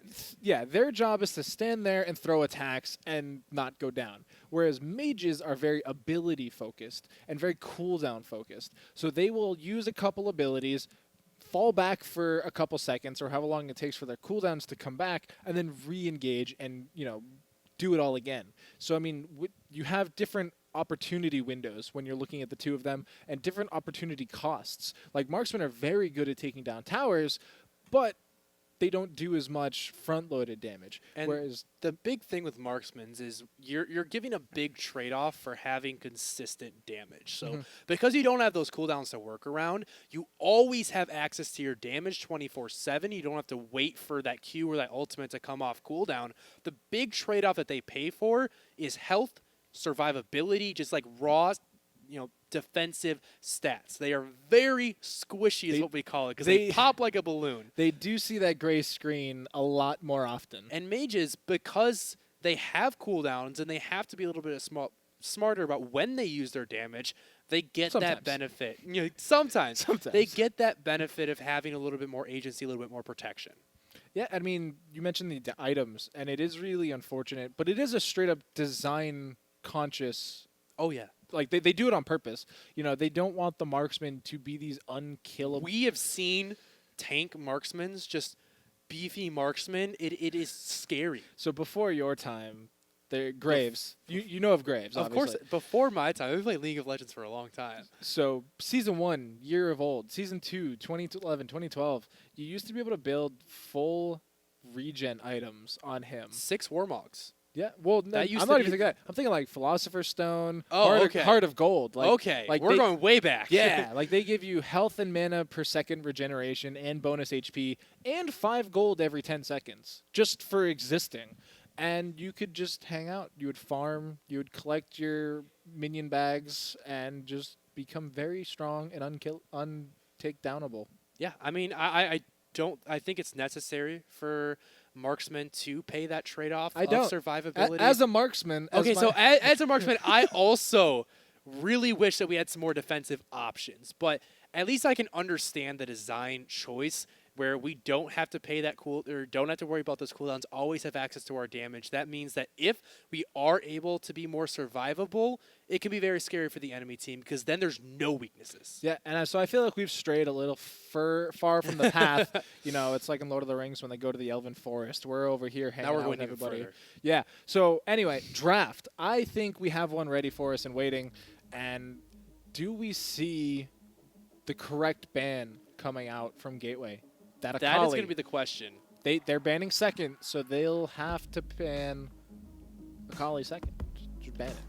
Yeah, I mean, Gateway here, they are on the red side. It is going to be up to them to ban it away. If they were on the blue side, they could potentially pick it. Okay, I like that. They ban the Senna, actually. They do ban the Senna. I also think that's a very smart ban. Just get that out of here. She offers too much to the game, too much utility and damage. She kind of has it all. The Mordekais are going to come through as well. I liked that Gateway top had a very good showing. I was actually going to ask leads you from behind. I was actually going to ask you, do Cherry Creek change their bans? I mean, obviously the answer is yes, but like, obviously Cherry Creek won, so they didn't really. But it wasn't perfect though. There was a lot of question marks around the win. The top lane specifically, I think, was the biggest one. You invested resources into that top lane, got an early advantage for the Camille, and then she died 1v1. So you mentioned specifically the Jarvan, and I believe we were told our voices are in Denver right now. So I think Cherry Creek actually heard They you. do have headsets. I hope they can't hear us. No.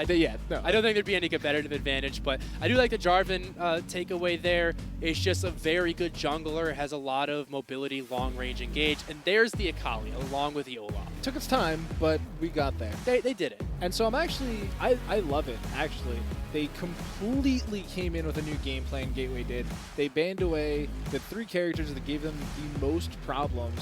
Yes, they give away a very strong pick here to Cherry, but they instantly answer back with one of the best counters, in my opinion. Yeah, so in my mind, the premier counter would be Braum, because you can block that entire ultimate. But the Leona is not only a counter, but it's a takeaway as well. Leona plus Misfortune sets up those ultimates very well. We're going to talk about that in just a second. But Leona also works as a soft counter to the Misfortune, because you can drop that ultimate right on top of her while she ults. Or even Zenith Blade. Just Zenith Blade just interrupts it flat out. Going back to the Xayah, still going to have that safety. Hopefully it's played a little bit better this time using those cooldowns. But the Gragas and the Yasuo, gonna be a Gragas jungle. I don't expect to see in the bottom lane just because we already have the Misfortune. That would be interesting. That would be though. interesting, but with the Misfortune locked in, probably not gonna Can happen. you body slam Zenith Blade? You have to be able to, right? You have to be able to. I'm not quite sure. So you can interrupt Zenith Blade. Really? That's why Thresh is typically the #1 counter the last time we saw Leona. Because when you Zenith Blade in, if you flay, she actually doesn't land on top of you. Well, so the thing is, the flay is a little bit longer of an animation. The Zenith Blade, when it hits you, actually stuns you, and then Leona dashes to you. I don't think the body slam has a long enough animation where you could buffer it before the Zenith Blade hits you and still have it go off. on like, anyway, I think it could work if she Zenith Bladed through him. Maybe. But I don't. maybe. I don't think we're gonna see that interaction. Whoa! But I am loving this draft. Gateway Okay. listened to us as well. So- They picked the Cassiopeia. Cherry Creek, they won the game, and then they blow their draft up. They say, we're not going to pick anything the same. It's still a lot of team fight. They have the Misfortune with the ultimate. The Gragas and the Yasuo is long range engage. You can throw that cask into the back line. Yasuo can immediately ult on top of it. Morgana's going to offer a little bit of safety for the carries. And then Riven, they're looking to just run a 1-4. Get the They just Riven want to in win. They just want to win harder. Obviously. But get the Riven in a side lane, win her matchup. It's the same ideal as the Camille, but just a different champion. I think it's easier too, honestly. Riven. Yeah. We saw her earlier today on the professional broadcast. We did. But I mean, I don't know how to feel about this Gnar though. I like the Gnar. Into Riven, also though? one that we saw. That the thing is, Gnar is going to have the range advantage, and he has enough mobility where he can just dash out of the way if Riven does go in. Now, obviously, there is a lot of mobility on Riven. She has all-in potential. Post level 6, I think Riven, if played correctly, will beat the Gnar.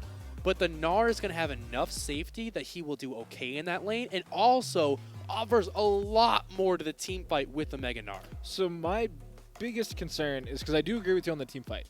I think Gateway wins team fights 6 out of 10 times. That's not very confident. But That's still 4 out of 6 that Cherry Creek wins. they have Gragas Yasuo. You're That's lucky I true. gave him 6. But Gateway has the opportunity. We'll have to see if Riven takes teleport because they only had one. Cherry only had 1 teleport last game and 1 ignite. So they lose the split push game technically.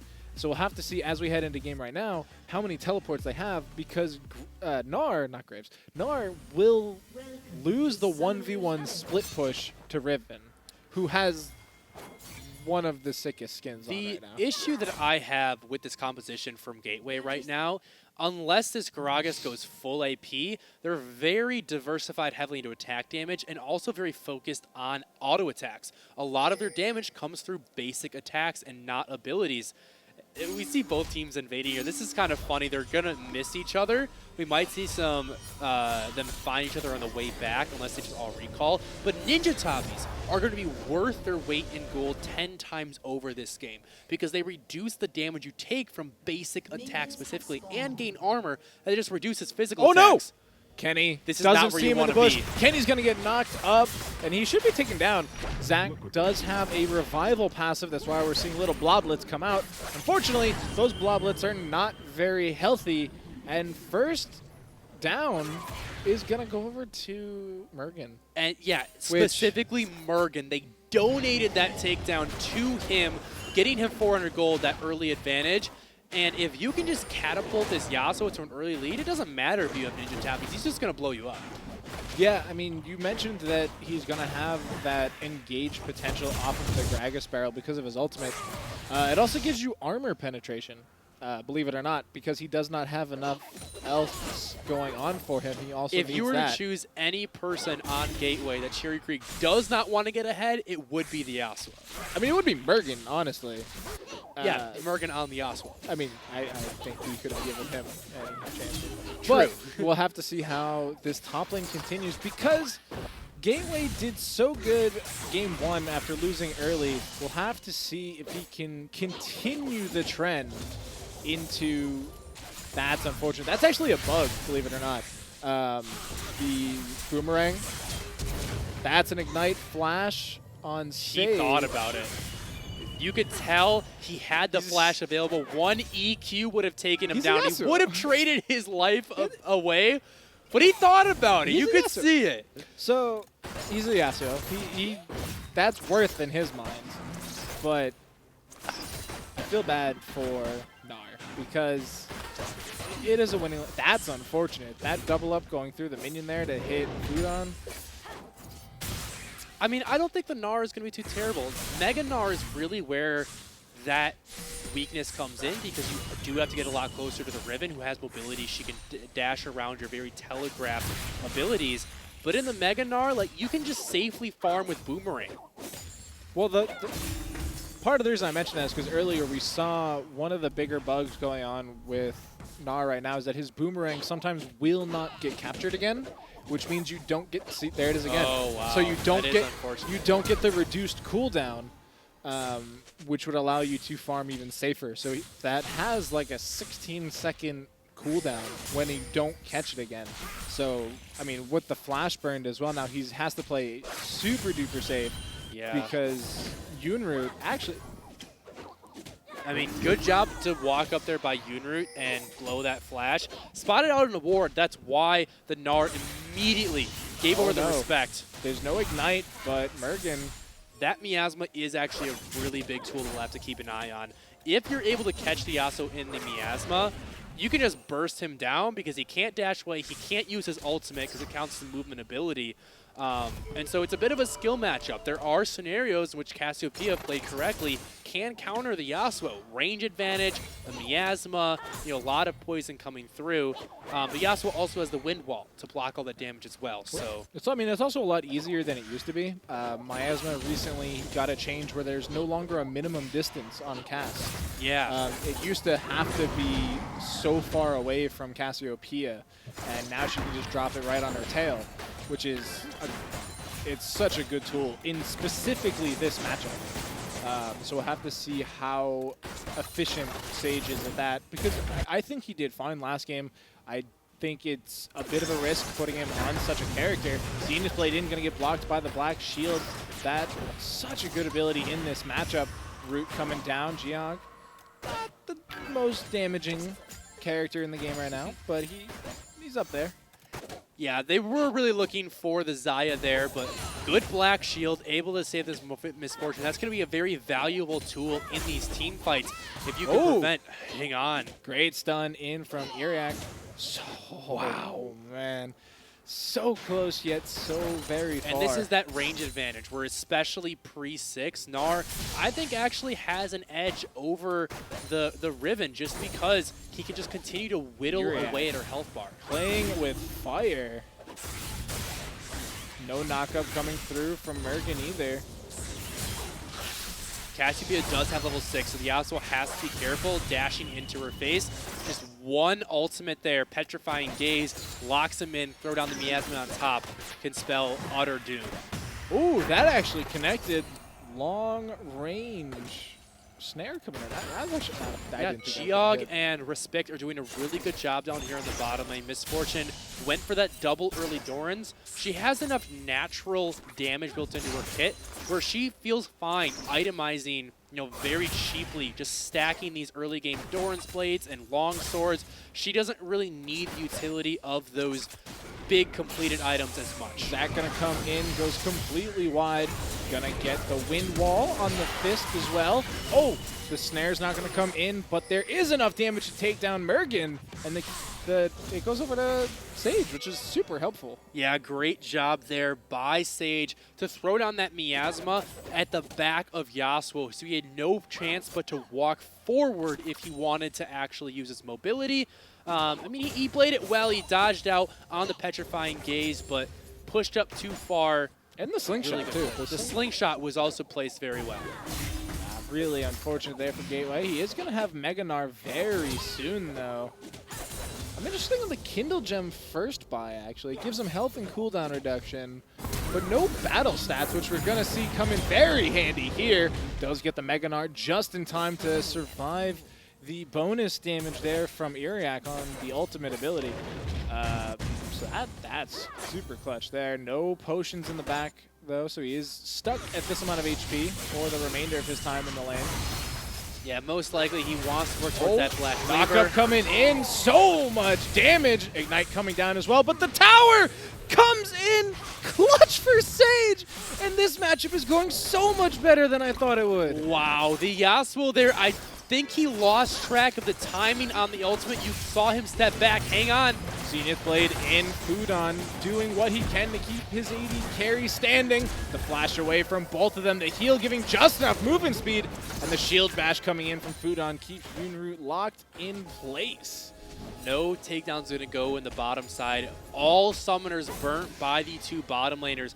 But in that mid lane, you saw Yasuo. He hesitated for a moment because he thought a Cassiopeia ult was going to come through. So he tried turning around. Didn't realize it was still on cooldown. He actually took an extra 2 turret shots that he wouldn't have if he just went straight in. And it's those types of micro decisions. Those are those split-second plays that we talk about really can turn the tides. And I mean, like, the reason you mentioned that he had to turn away from the Cassiopeia ultimate is it is, you know, it's a Medusa-style ultimate. You look her in the eyes and you become a stone mountain.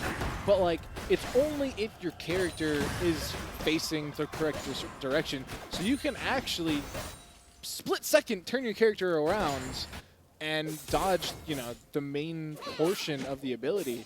But, like, it's tough. It's so hard to do consistently. It absolutely is. But now, 9 minutes into the game, we see the first dragon on the Rift. It is going to be Ocean. Ocean, one of those ones where it's interesting It's because my favorite, personally. it is a great dragon. Oh, whoa. big engage here coming in from Gateway. Gonna get the takedown of his own in the 1v1 once again.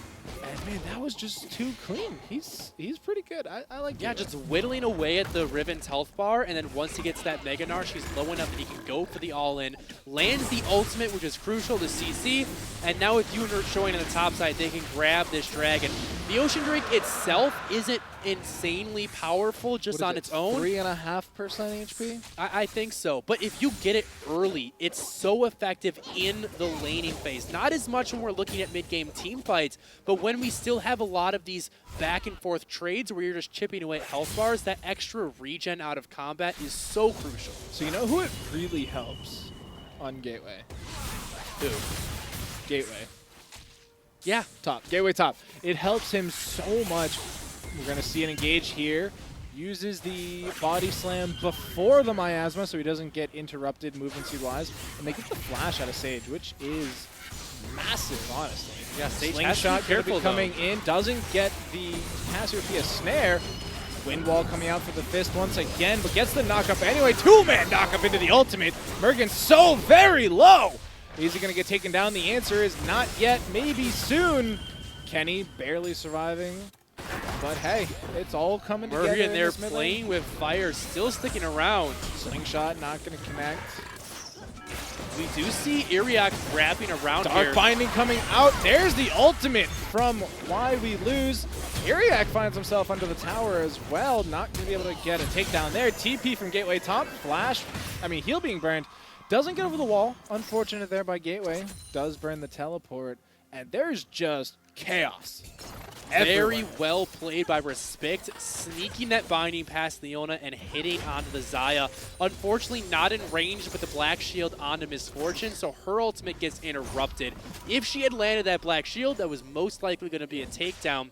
And then you can see Gateway top teleported into the lane because he saw that Iriak was in the mid lane, wanted to try to make a play of his own. However, we'll give Iriak a little bit of time alone in the top side. The Gnar will lose a little bit of CS, but he's actually falling down He's quite not a bit, bad. about 30 CS down.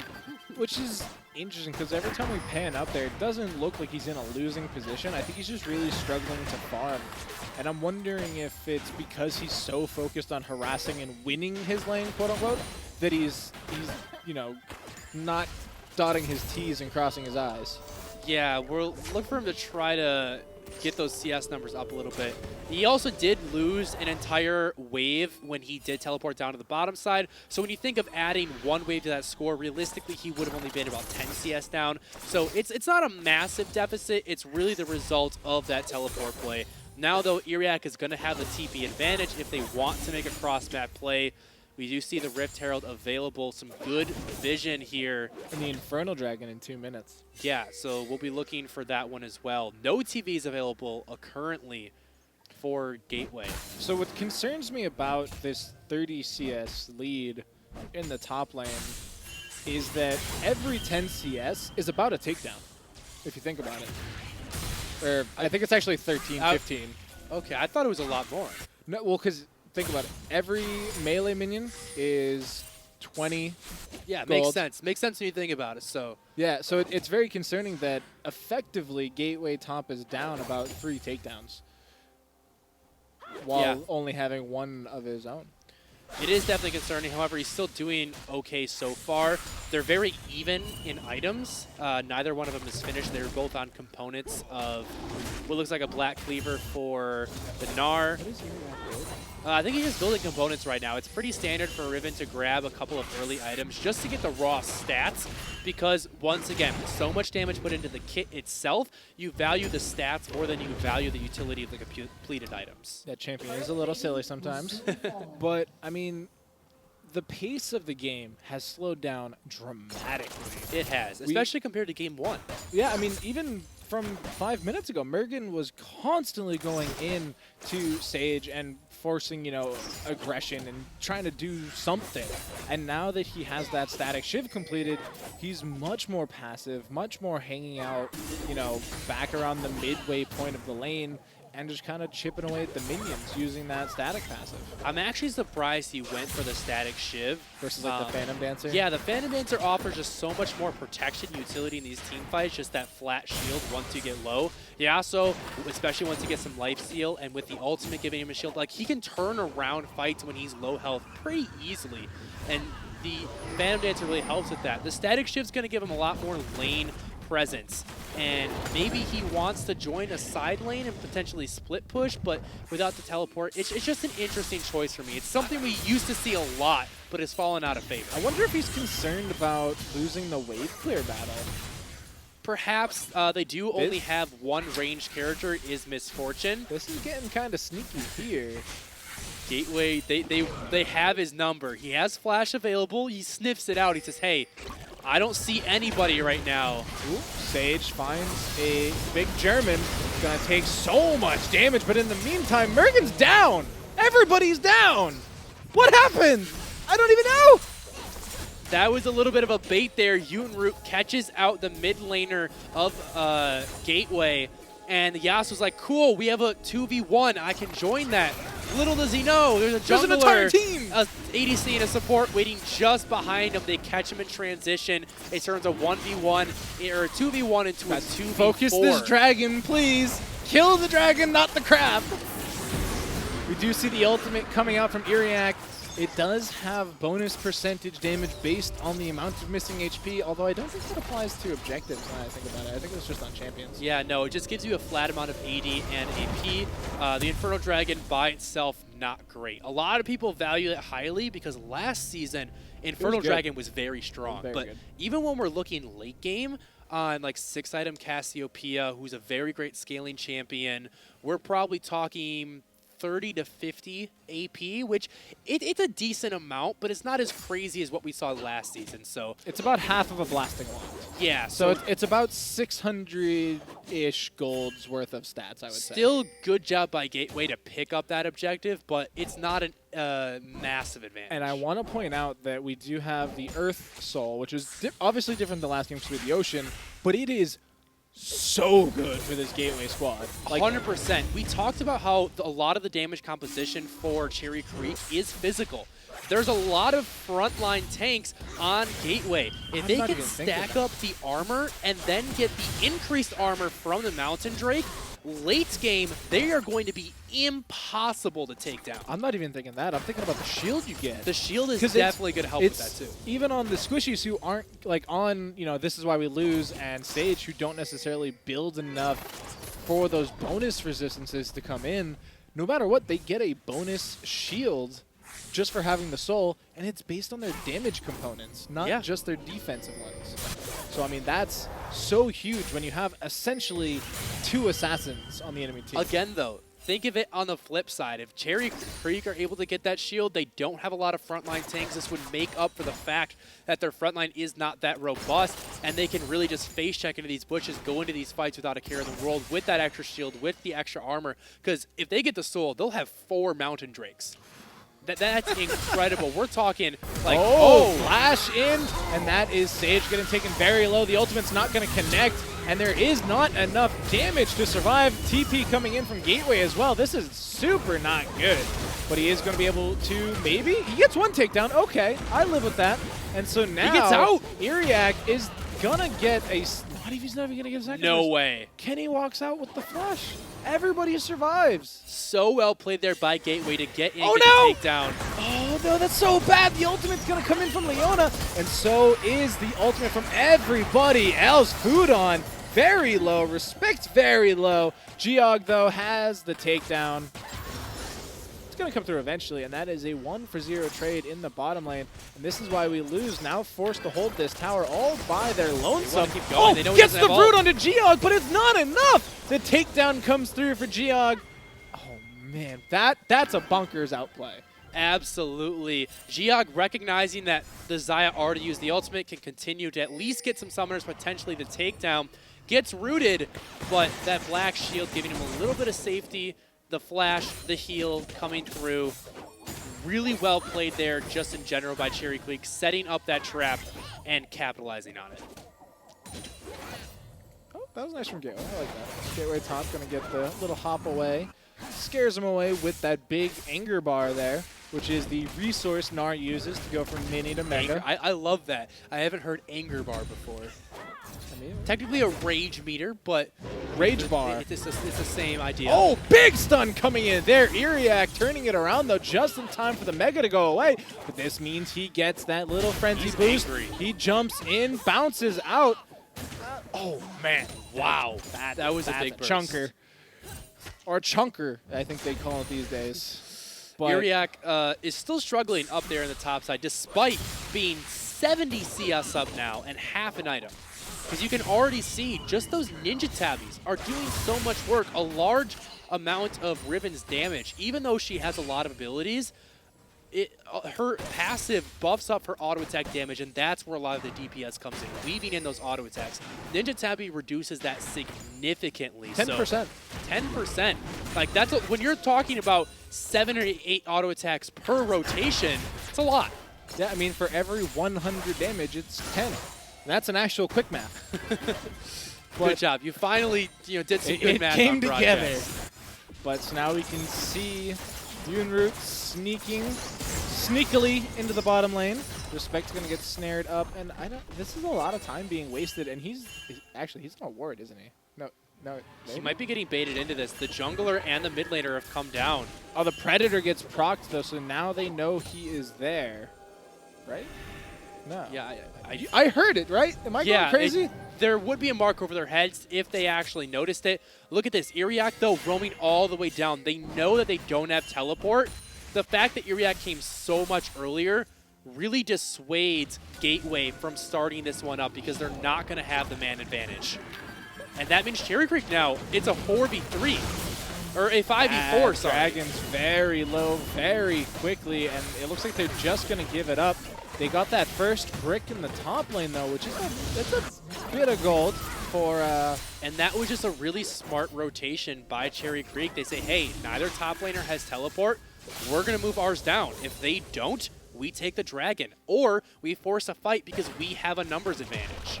And they're able to trade back a tower, so it's I don't going to think be it's completely worth. I definitely do. They trade a tower Well, it's and worth get the for dragon. Cherry. Yeah, it's worth for Cherry. Yeah. I was thinking Gateway top. But Bergen, so though, now could be in trouble. Mergen, though, has the ultimate. Blocks the boomerang, though. That Very was nice. smart. We've seen a lot of really good uses of the wind ball by Mergen. He knows exactly what abilities he He's needs blocking to the block. CC is what it is. Yeah, so the initial thought is like, hey, Cassiopeia's damage is range. Throw the wind wall at her so she can't be damaged. But he's been choosing the boomerang, the slow, the Zac Q that would pull him back in, the things that would lock him down, keep him from moving around. So I really love how practiced he obviously is on the champion. So now map rotations just seeming to go the way of Cherry Creek once again. It seems to be a bit of a missing step from Gateway, is they have this very polished early game. We saw how well they played it. They got their top laner ahead, their mid laner got ahead, their bottom lane stayed even, the jungler showed up sometimes, and then third dragon spawns, and it seems like they just, I don't know, something slipped.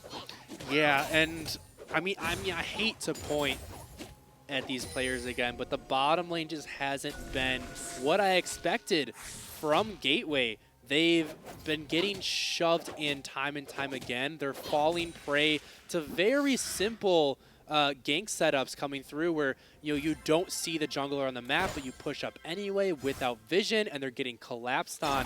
And it's this bottom lane focus where in the mid game, Cherry Creek plays around very effectively. And now look at Misfortune. She's 60 CS up, 2-0 in 1, almost a complete item over the Xayah, even though she made the pit stop for those extra early items. And so even though there's very strong top and mid laners for Gateway, it's this bottom lane that has been their kryptonite here in the mid game.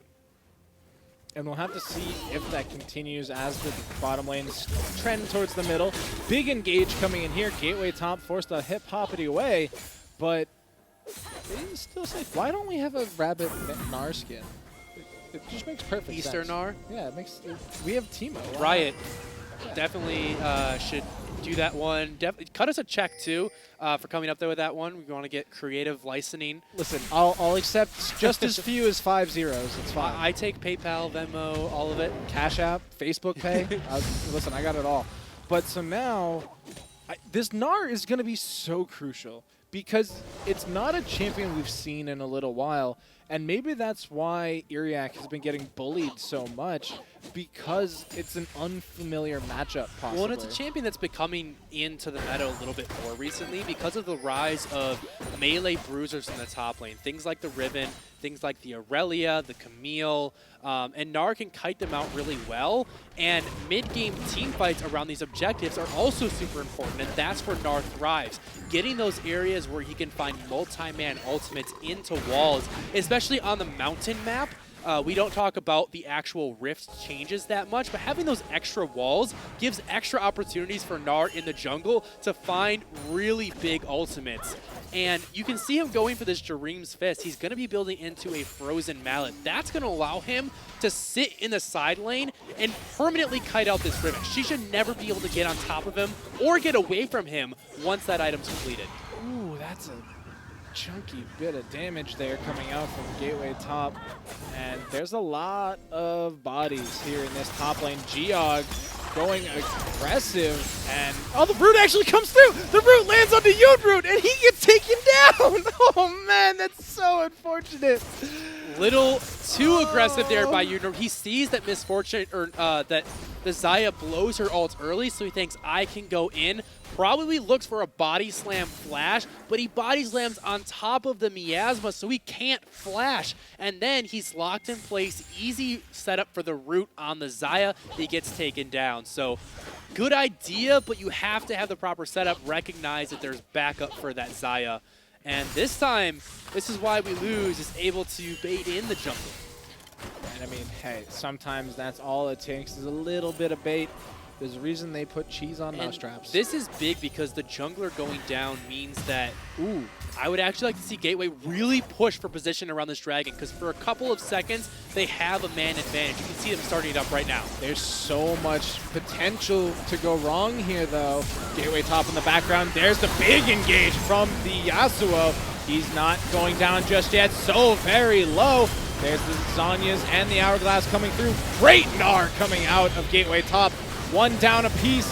There goes Gnar as well. Foodon doing what he can, and Sage Wasabi is just so big in this game. He's going to take the shutdown onto Misfortune, and he's going to seal in Iriak eventually. Slingshot in. He's taking a long time to take down. Just take the dragon. It's fine. Oh, he gets it anyway! The poison coming through. Earth Dragon in the hands of Gateway, and they are one away from the soul.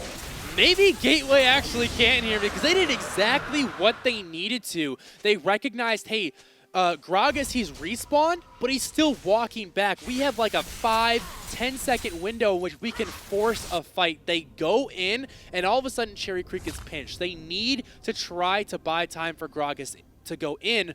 Riven decides to flash in the backline and try to get a knockup for Yasuo, but it's a very sub-optimal knockup. You're Yasuo ulting one member, just the frontline tank of Kenny, which is unfortunate because the Xayah actually got knocked up too. Yeah, a couple seconds later though, Gragas came in, got a 3-man knockup onto the Xayah specifically, but the Yasuo ult had already been used because it was forced out by Gateway. So because Gateway went in and capitalized on that main advantage, they forced Cherry Creek to use their ultimates, ineffectively, and that really turned the fight for them. And Sage is just going man mode, putting the rest of this team Sage on his was back. untouched, and you can see just the DPS of a Cassiopeia when she has free reign. And something that we actually haven't talked about tonight is these runes that the teams have chosen. These are things you choose pre-game that give you little stat boosts or little, effects as the game goes on. Cassiopeia taking the Conqueror, which is so good in these prolonged fights. Gives you bonus ability power. Big engage here. Gets the stun onto Geog too. What is happening? He's smurfing. Sage is doing so much better this game. We see him now in a late game hyper carry mage instead of the Diana. I think it's a much better look for him. He was able to stabilize the mid game even against that aggressive Yasuo. And in the late game, he's just tearing it up. This seems much more comfortable from him. And I'm wondering why we didn't get to see it in game 1. I'm sure they have an answer. I don't have it for you, but there has to be something. But I mean, I think looking at the game state now, we have a 1-5-1 Yasuo. For anybody that plays solo queue, it's a familiar look. It's And our team's Yasuo. yes. Not their team's Yasuo, which would be 5-1-1. It's Schrodinger's Yasuo. That's the wrong scientist. Right now, though, still an even game. Still actually a small gold lead for Cherry Creek because they have massive CS advantages in multiple lanes. Still 70 CS for the Misfortune. She is the big carry right here. Full item ahead of the Xayah. Has the Rapid Fire Cannon as well as the IE and the Essence Reaver. So in team fights, if Misfortune is able to get a good ultimate, it doesn't matter how tanky Gateway is, they're going down. But it's actually... Cherry has like the epitome of explosiveness in this team. They do. Any stray hit could lead into a pentakill for Yasuo and just end the game. And they're just going for it. All right, never mind. I thought it was just going to be full Just send wanted on to the clear Baron. the wards. Kenny still in the area. Don't want to risk a 50-50 smite. The big thing is keep your eyes on Sage. If he's able to get his damage off unaffected. Now 4 items on the Cassiopeia. That Infernal Drake helping slightly. He's so tanky, too. He which is. is what we were talking about earlier. Mages have a lot of defensive items. He has health on 2 out of his 4 items. One of his items giving his armor. Another item giving his shield. He might... Oh, if that miasma had triggered onto Baron, Respect was dead. And you can see the damage coming out. If they can catch Sabe, I think Cherry Creek win the fight hands down. If Sage goes untouched, then it's kind of a toss-up. Like, there's still areas for Cherry Creek to destroy it, but Sage is going to be the deciding factor for Gateway. And what I think is very helpful here is that Sage has put such a big target on himself that it's going to allow This Is Why We Lose so much more free reign than they had last game.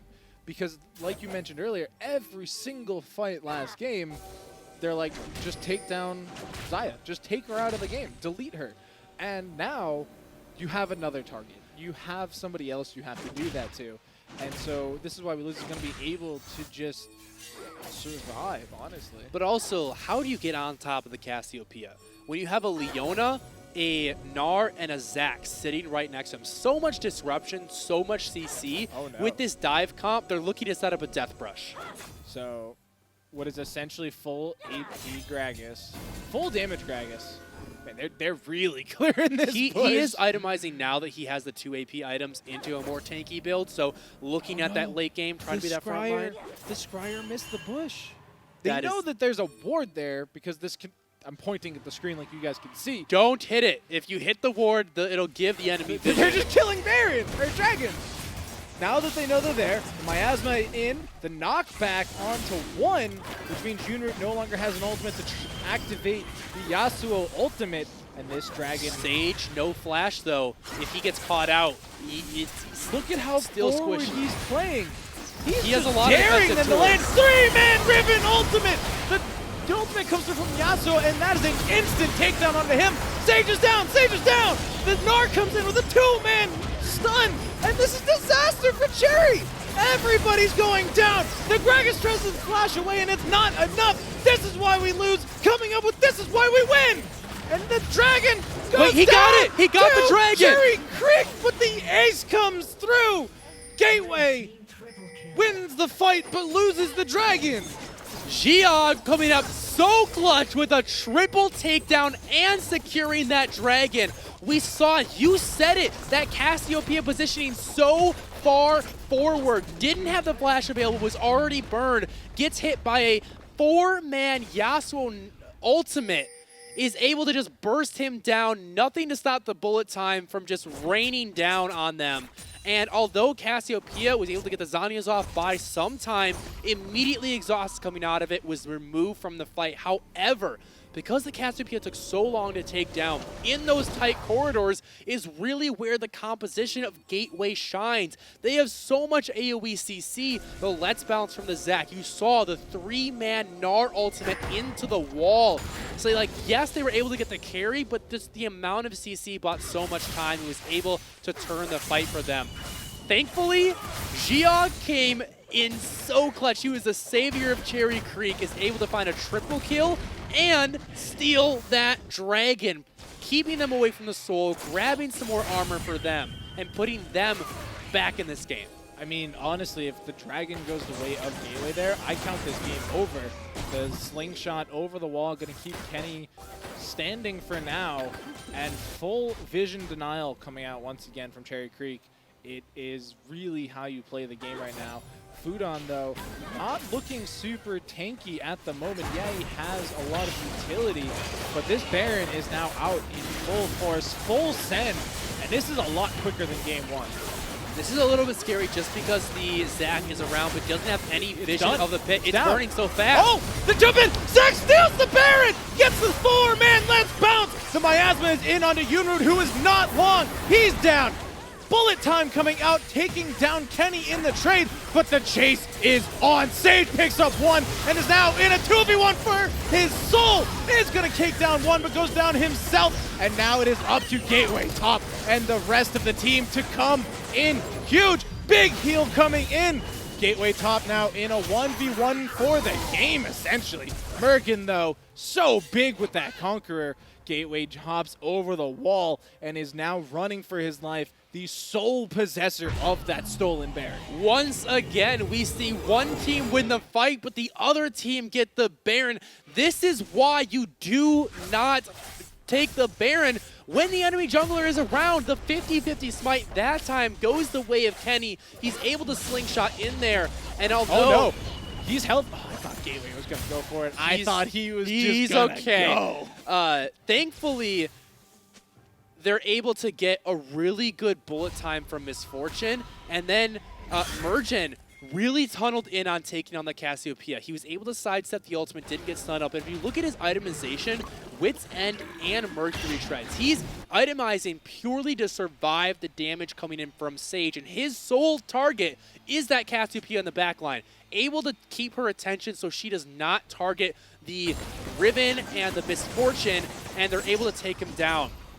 Unfortunately, not able to grab that Gnar. Really good job by Gateway to flash over that wall. It's a thick wall to flash over and keep the Baron alive. That's going to allow them to group up and have a couple minutes where they are strongly pushing on the map. And you mentioned Mergen's itemization. Now having a Guardian Angel, which does revive him the first time he dies, and every, I think it's 180 seconds thereafter. But I mean, the Dragon now spawning in a minute, vision control coming out once again from Cherry. It is the definition of this team, next to Mergen, I would say, is this vision denial. And this Dragon, I think it's game. whoever wins this dragon essentially wins the game, I think. Well, Cherry Creek, this is only going to be their third one, so they still won't get the soul. There's so much momentum coming in from this squad. Yes, they lose the Baron, but picking up third dragon again, man, it's a tough. There is still a lot of League of Legends to play. If you look at the map, excited. there is actually all but one Tier 2 tower still standing. So even if a big fight around the dragon is won, there's a lot of turrets to go through. Those really slow down your push, and you know, you can lose a fight and still not worry about your base being broken quite yet. This is why we lose. Just picking the feather over the wall, taking the 30 gold from the ward. Junglers, they're not that rich. Toss a coin to your jungler, folks. Like, let him have that ward. I still think this is a very crucial dragon. If it goes over to Gateway, massive advantage getting that Mountain Soul. If it goes over to Cherry Creek, very good for them to deny it, but it's not the end of the world. Damage. This dragon is basically dead. He kill it again. He gets the steal! He gets the Let's Bounce too. Flashes in aggressively. 3-man knockup. The ultimate from Yasuo only on 2. Shutdown already coming out. 2 members down. Double kill for This Is Why We Lose. I think the triple kill onto the Guardian Angel came out as well. Fudon flashes onto Mergen. That's another takedown for himself. And now Iriak is in on This Is Why We Lose. Double kill. And the 2 AD monsters are still available for Cherry. And so now Gateway top forced a duel for the game. I keep saying it, but man, it feels so much closer every single time. Kenny's still alive. He might be able to get out, honestly. I don't know. He should be fine as long as they don't chase too far. But once again, how? How is Kenny able to keep doing this? Time and time again, Cherry Creek, they think that they have the man advantage. They go for the dragon, but Kenny can engage from so far away. He's out of vision. They aren't able to see the jungler, but the range of that slingshot puts him in a position to find the smite, and what a clutch smiter Kenny has been. There was that one time where he lost the dragon to that Olaf Q, but besides that, he has hit every single smite he needs to, and my God, has it been such a benefit here for Gateway. If they were not getting these dragons, I think the game would be over already, because we would see a Mountain Soul for the side of Cherry Creek, and they would have won every single fight. It's just, it's untold how clutch this has been. However, though, I want to give a caveat, because we've seen a massive switch where Gateway was losing the objectives but winning the fights early. Right now, even with the Mountain Dragons, it's Cherry Creek winning. And look at all the armor reduction that there is on the side of Cherry Creek. You have a Black Cleaver for the Riven. She's building into what will most likely be a Last Whisper or a Mortal Reminder. Mortal Reminder already finished on the Misfortune. The Yasuo has the Vamp Scepter. It looks like he's going for some lifesteal. I would assume a Bloodthirster. Yeah, I would prefer the Last Whisper as well, but he already has armor penetration built into his kit. So even though this is going to be a very tanky lineup for Cherry Creek, still, if the carries go down, those are still just big meatballs. They're not going to have enough damage to take down these carries, and there's enough armor penetration where the tanks will eventually fall. So this isn't quite the unkillable lineup it would be if that armor penetration wasn't there. So Rabadon's death cap was just completed. That's for huge. Cassiopeia. Something that's very crucial is that as a snake, she doesn't have feet, which we never talked about earlier. So she can't build boots, actually, and it's like a legit canon thing that they've put into the game, that because she doesn't have feet, she can't build boots. Physically unable to buy boots from the shop, but she does gain move speed per level to make up for that. She actually gets a little bit more move speed than Tier 2 boots later on in the game when she gets level 18, which she is. So she's still very speedy. And also, the important thing is it frees up an inventory slot, so she can buy another damage item or another supporting item and not have to worry about those boots. Build a GA. Build a Guardian Angel. Stay alive for your team. I don't know about that one. Really doesn't use those stats too well. I think there's enough safety with the Zanyas and the Miramana. Or no, sorry, that's the Archangel staff. Thank you, where she can stay alive. Do you know if Sage had a stopwatch earlier and use it? I can't remember. I don't think so. So technically they could buy the stopwatch would be item, an option, which would then give them a double invulnerability, one-time use. All right, let's look at this though, because Cherry Creek, this has been a kind of topsy-turvy situation for them. They keep starting up this Baron, So many Guardian Angels. and Kenny keeps stealing it, but they win the fights afterward. So you have to, kind of think, do we want to start this up and potentially force a fight, but go for the 50-50 smite, which has so far gone the way of Kenny like 3 times now. Look at all these wards. There is so many It's a wards. flower garden of wards. The important thing is we have to watch Sage. If Sage goes down in these fights, it goes the way of Cherry Creek. Almost 9 times out of 10. But if Sage is able to just sit in the back line and free fire, like I don't care how many fights Cherry Creek has won in the past, like on a 5-item Cassiopeia with Death Cap, they are going to get melted. So Look at that damage just from the blue buff. 4 Qs. I want to point out that my hands are shaking at this moment. We're not even I playing. cannot tell you. Gateway what is these fighting players- for the championship right now. If they lose, they're done. They're fighting just for a chance at a game 3 where they might, win the game. They've got to really be feeling the pressure right now, but they're keeping their cool. So- These are seasoned professionals. So we do see the timer about to come through for the Guardian Angel onto Mergen. He will get that revival passive very shortly. And we also see one built onto Riven and the Misfortune. And that allows you to play so much more aggressive. You can flash and you can dive in onto the back line knowing that if you do get taken down, you have that revival. You have a second chance, so you don't have to be as afraid. And actually, we have the Iron Elixir onto Respect, which does give you bonus HP, tenacity, and some other items. Flash burned from Morgana. Respect there, though, giving a lot of respect over... I didn't want to make that pun, but I did. You already did. You played I it already- last game.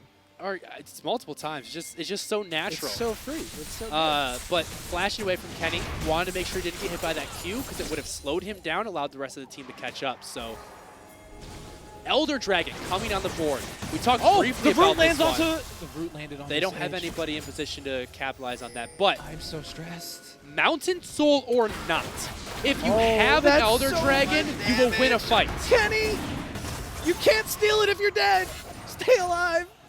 Zach has a lot of health regen. He can probably go attack this Gromp, drop some boblets, and Oh no, Sage! Force the flash over the wall. He's down to half HP. The burn is ticking. We can already see the grievous wounds coming out, which blocks healing.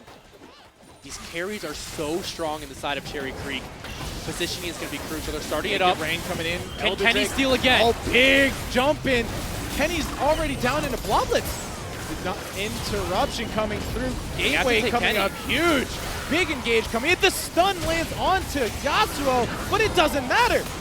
Sage forced to get Sonya's up already taken down. And so now what is left for the Gateway squad? Shut down onto Riven. Zaya shut down as well. Mergen just running through everybody. And Kenny is dead as well. Triple kill coming in from Geog. And that is so unfortunate.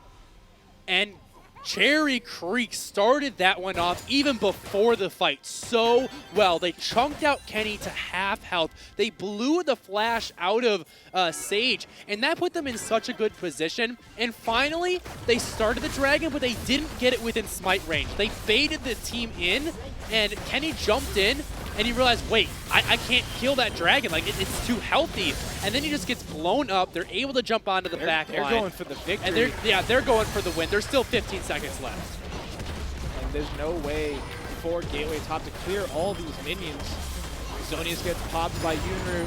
Ultimate in as well, but it's too much.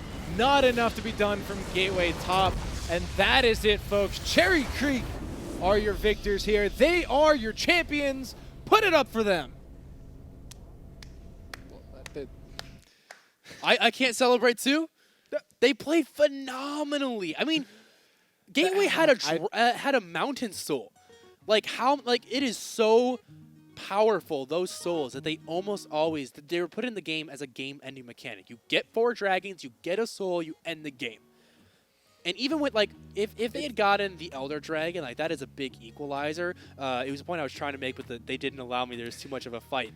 It's a 20%. If they get below 20% health, it's an execution. Doesn't matter how much armor you have. You fall below that threshold, you're taken down. And, like, it's almost impossible to lose a fight with the Elder Dragon. But Cherry Creek didn't even need it. They were able to finish the fight through smart positioning. They blew key cooldowns, the flash, the vision denial was the huge. vision denial, and like just the way they played around the objectives, baiting the enemy team in, was so beautifully done. It was obviously calculated from the very beginning, and although that was a much closer game than game one, it was just, there's no doubt that Cherry Creek were the better team today. Yeah, and I mean, it's tough to watch a team crawl back that hard as Gateway did. They were you so know, close. They went down tooth and nail. And you know what? Props to them, because you and I were talking about it before the broadcast. It's so tough to go down 0-1 in a 1-2. Especially off an undefeated season, coming in and just having a bad game one, you're like, whoa. What do I do now? Like, you don't know what You've you're going to do. never lost before. You've prepped so hard for this game one. You go in with your game plan. Your coach is behind you. And then it just slips away. And game two is just now that much harder, because you're like, oh, man, it really didn't work out the first time. What can I do differently? And you know what? They went out swinging, tooth and nail. Sage, top, and the whole team behind them. It was just too much to handle in that last team fight. And I don't know what they could have done differently, honestly. It was. You got to give big props to Sage. He kept them in that one for so long. But at the end of the day, it felt like it was Sage versus the world. You know, if Cherry Creek were able to get on top of Sage and take him out, they won the fight. They won the game. If Sage was able to free fire, like it was Gateway, they were able to win the fight, and they probably would have won the game. But there was so many threats on the side of Cherry Creek. There, you know, it was Sage was this one man. He was going against the Riven diving him, the Yasuo diving him, the Gragas diving him. Like misfortune sometimes. You have like 3 defensive tools and like 20 threats. And it was just too much for him to handle. It's a mathematical nightmare. It was. Don't do math on broadcast. It's not going to work out. Didn't work out for Sage. And you know, it was a really good composition drafted. There was a lot of frontline tanks. At the end of the day, there just wasn't enough threats. You know, Sage was the only one that was either winning or losing the fights. They needed to diversify a little bit. Congrats to Cherry Creek. There's nothing else to say. Yeah, I mean, they are your 2019 PlayVS champions for the fall season. Did I say fall season? Yeah. It is the fall season. This was the championships for the fall season. If you are interested in playing in the spring 2020 season, registration is open right now at playversus.com. It's playvs.com. If you liked what you saw and want to get your team, your school invested, make sure to head to that website and get signed up. And if League of Legends is not your shtick, there is also Rocket League, Fortnite, Hearthstone. Take your pick, folks. Any game that you enjoy and want to play, they have it up. They have that available for you. So, like Audio said there, hit up the website, put your name in the hat, and hey, maybe next time you're going to be the ones we're talking about. Maybe we'll be talking about you. But so, Audio, that is it for us here tonight. Yeah. Do you have any closing words for Gotta the fans? give a huge thank you once again to PlayVS for putting this on. All these championships, they're doing amazing work. Thank you for the local host Denver setting up the live streaming of the show. Got to get the teams out there in a really great setting. Thank you to all the fans that showed up and everyone that tuned in online as well. We had a really fun time covering the games with you, and we're glad that you joined us for the ride. Yeah, and I'm going to thank those players. They Absolutely. put it all on the line for us tonight. They could have taken the easy route and gone home early, but they put it out there, folks. So if you haven't clapped your hands already, typed in that chat, or said your goodbyes, we're saying them now. So thank you for everybody here. We're Doctor and Audio, and we're heading out. I think a lot of students have just gotten another sense of how to belong and how to create relationships outside of what were the traditional avenues. And a lot of my students talk about how they feel safe in the esports program, and that's their family, that's their community. And I think that esports gives kids a future that they might otherwise not have. Man, I wish that had been available when I was in high school.